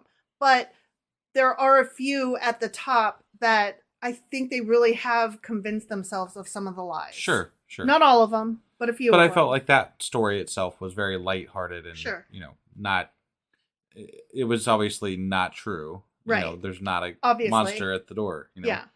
But and he should have known better since he's the one that made up the damn story in the first place. Yeah. So skipping ahead to page 428, we're going to read Sermon Without End. Okay. On and on the preacher droned. It seemed as though he would never end his sermon. He was so carried away by his own eloquence that he became unaware of his audience. They yawned and twisted restlessly in their seats. With eyes closed, the preacher was describing in attractive detail the joys the pious would find in paradise. He therefore did not notice the members of the congregation tiptoeing out one by one. Mm-hmm. When the last one had departed, the shamus walked up to the preacher and tugging at his sleeve, he said, Rabbi, here's the key to the synagogue. When you get through, do you mind locking up? I thought that one was cute. Yeah. All right. This one is also on page 428. It's called When Your Life is in Danger. Okay. A Jewish merchant once came on matters of business to the estate of a Polish landowner in the country. He found the landowner at breakfast. On the table were hot cutlets and a bottle of wine. The host politely asked the merchants to take a seat at the table and urged him to eat a pork chop. The Jew thanked him but declined. Don't you like pork chops? On the contrary, I would like them very much, but they're forbidden to us as Jews. Right. The landowner laughed. I know, said he. You call them treff. After that, he poured him a glass of wine. Again, the Jew declined with thanks. That, too, was forbidden. Huh. I did not know that wine was forbidden to Jews. Yeah, I didn't either. There's lots of places in the Old Testament where there is people drinking. Like, David, I think, drank, and there's all kinds of stuff like that. Solomon drank. Yeah, so that's odd to me. I would like to learn more about that. Like, does it depend on the day of the week or the... Right. I don't know. I think that would make for an interesting special episode at some point. Yeah. So, yeah, I think we should dig into, like currently what they're not allowed to do. Sure, So, I agree. That sounds interesting. Yeah, no, I'd love to go over that. Out of patience, the landowner exclaimed, Your God certainly is a hard-hearted one. He puts upon your shoulders a burden too heavy to carry. Tell me, for instance, what would you do if you got lost in a forest, had nothing to eat for several days, and began to feel that you were about to collapse from hunger? Suppose somebody came along and handed you food that was treff. Would you eat it? That's entirely another matter, answered the Jew. Our law makes provision for emergencies where human life and health are at stake. I didn't know that either. Yeah, I didn't either. Suddenly, the landowner jumped to his feet. He glared murderously at the Jew and, whipping out a revolver, pointed it at him, crying, "Drink this wine or I shoot!" Before you could say boom, the Jew had downed the wine in one gulp. Still pointing the revolver at him, the landowner poured him a second glass. Before you could say bam, the Jew had gulped it down. Putting down the revolver, the landowner said, smiling to the Jew, "Now don't be angry with me, I beg you. I was only joking. Assure me you're not mad." I would be mad. Right? Yeah. "Why shouldn't I be angry? I have every right to be angry," retorted the Jew. "You should have started your little joke a little earlier when you first got to the pork chops." I did think that was funny. Yeah. But I also found it a little offensive. Yeah, don't do guns on people. That's not ever a good idea. Yeah. Just let them not. You know what? More for you. Okay? Yeah. Just whatever. Everybody eat or don't eat according to... Right. It bothers me none. Sure. I don't give a crap. Right. Oh, okay. This one is a few pages forward on page 435, and it's called Shortcut. Okay. Feld and Bine met on the street. "Shalom Aleichem," said Feld politely. "Go to hell," said Bine. "Look," Feld said indignantly, "I speak nicely to you, and you tell me to go to hell. What's the idea?" Well, we've heard a story similar to this one before, FYI. Okay. "I'll tell you," said Bine. "If I answered you politely, you would ask, 'Where am I going?' And I would tell you I'm going to the 8th Street baths. And you would tell me I'm crazy, the Avenue A baths are better. And I would say, 'You're crazy, the 8th Street baths are better.' And you would call me a damn fool, and I would tell you to go straight to hell. This way it's simpler. I tell you straight away, go to hell. And it's finished." Yep, that's good. We have heard a similar story. Right, yeah. I do kind of like it, though. Yeah. Like, let's skip the niceties and right. just jump straight to the, I don't like you, you don't like me. We're not going to agree, so here it is. Yeah, this conversation is not going to end well, and I don't want to have it. Right. Blah, blah, blah, we're mad at each other. Go away. Skipping forward again to page 441, we are reading Handicapped. Okay. Yep. An old patriarchal Jew from a small Polish town was on his way to Warsaw. Opposite him in the train sat a Jew-hating army colonel with his dog. Oh.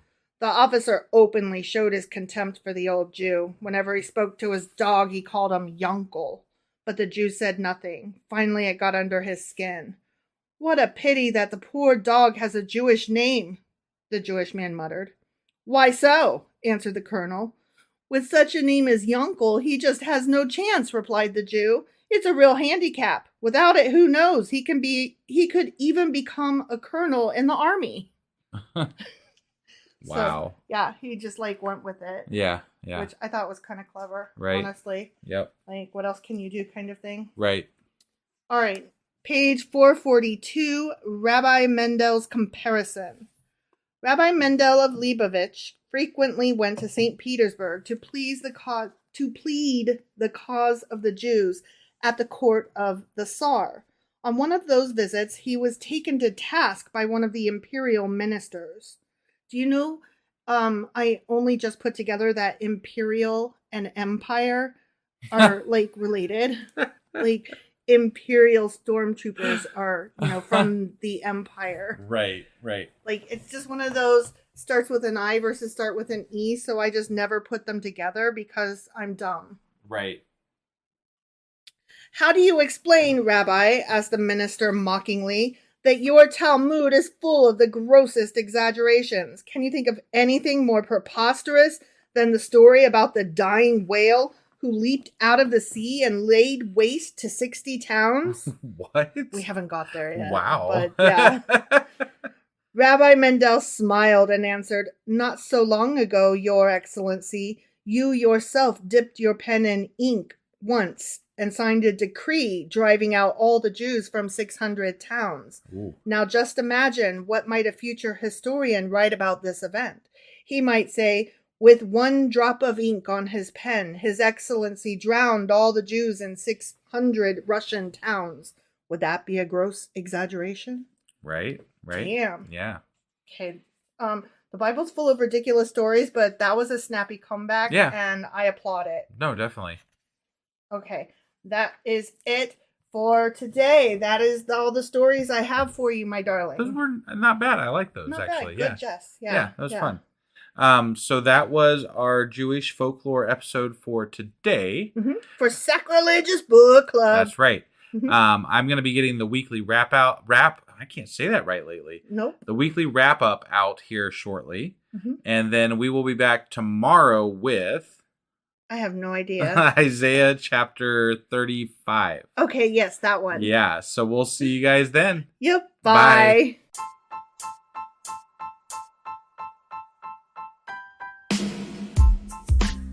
Hey, wife, I guess that's the end?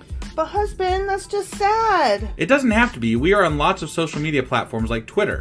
Our handle there is sacrilegious_D. For D's nuts. Oh my God. Stop doing that. Anyway, we're also on Facebook, Instagram, and Pinterest. There's a link to all of our social media sites at our website. Ooh, we have a website? Yeah, it's sacrilegiousdiscourse.com, where you can also find a link to our merch shop. We have a merch shop? Yep, we have podcast-themed clothing, mugs, notebooks, and more, as well as an atheist and science-themed products. Wow, our fans should really go check that out right now. Definitely. They can get in touch with us by sending an email to sacrilegiousdiscourse@gmail.com. But before they do that, we could really use some help. Oh yeah? With what? Well, it's not free running the podcast, and we need some financial support in order to get better equipment, which will free up time so we can concentrate on our podcast and our fans. Okay, so what should they do? Head over to patreon.com/sacrilegious discourse and sign up as a contributor on our podcast. Supporters there receive additional bi-weekly episodes that we record just for our Patreon members for as little as $2 a month. Also, we'd really appreciate it if you would like and subscribe on whatever platform you're using. And Apple Podcast reviews help us out tremendously. Like and subscribe. Leave an Apple review. Join us on Twitter. Support us on Patreon. That's a lot of instructions. Don't forget to say thanks. Thanks. Okay, bye.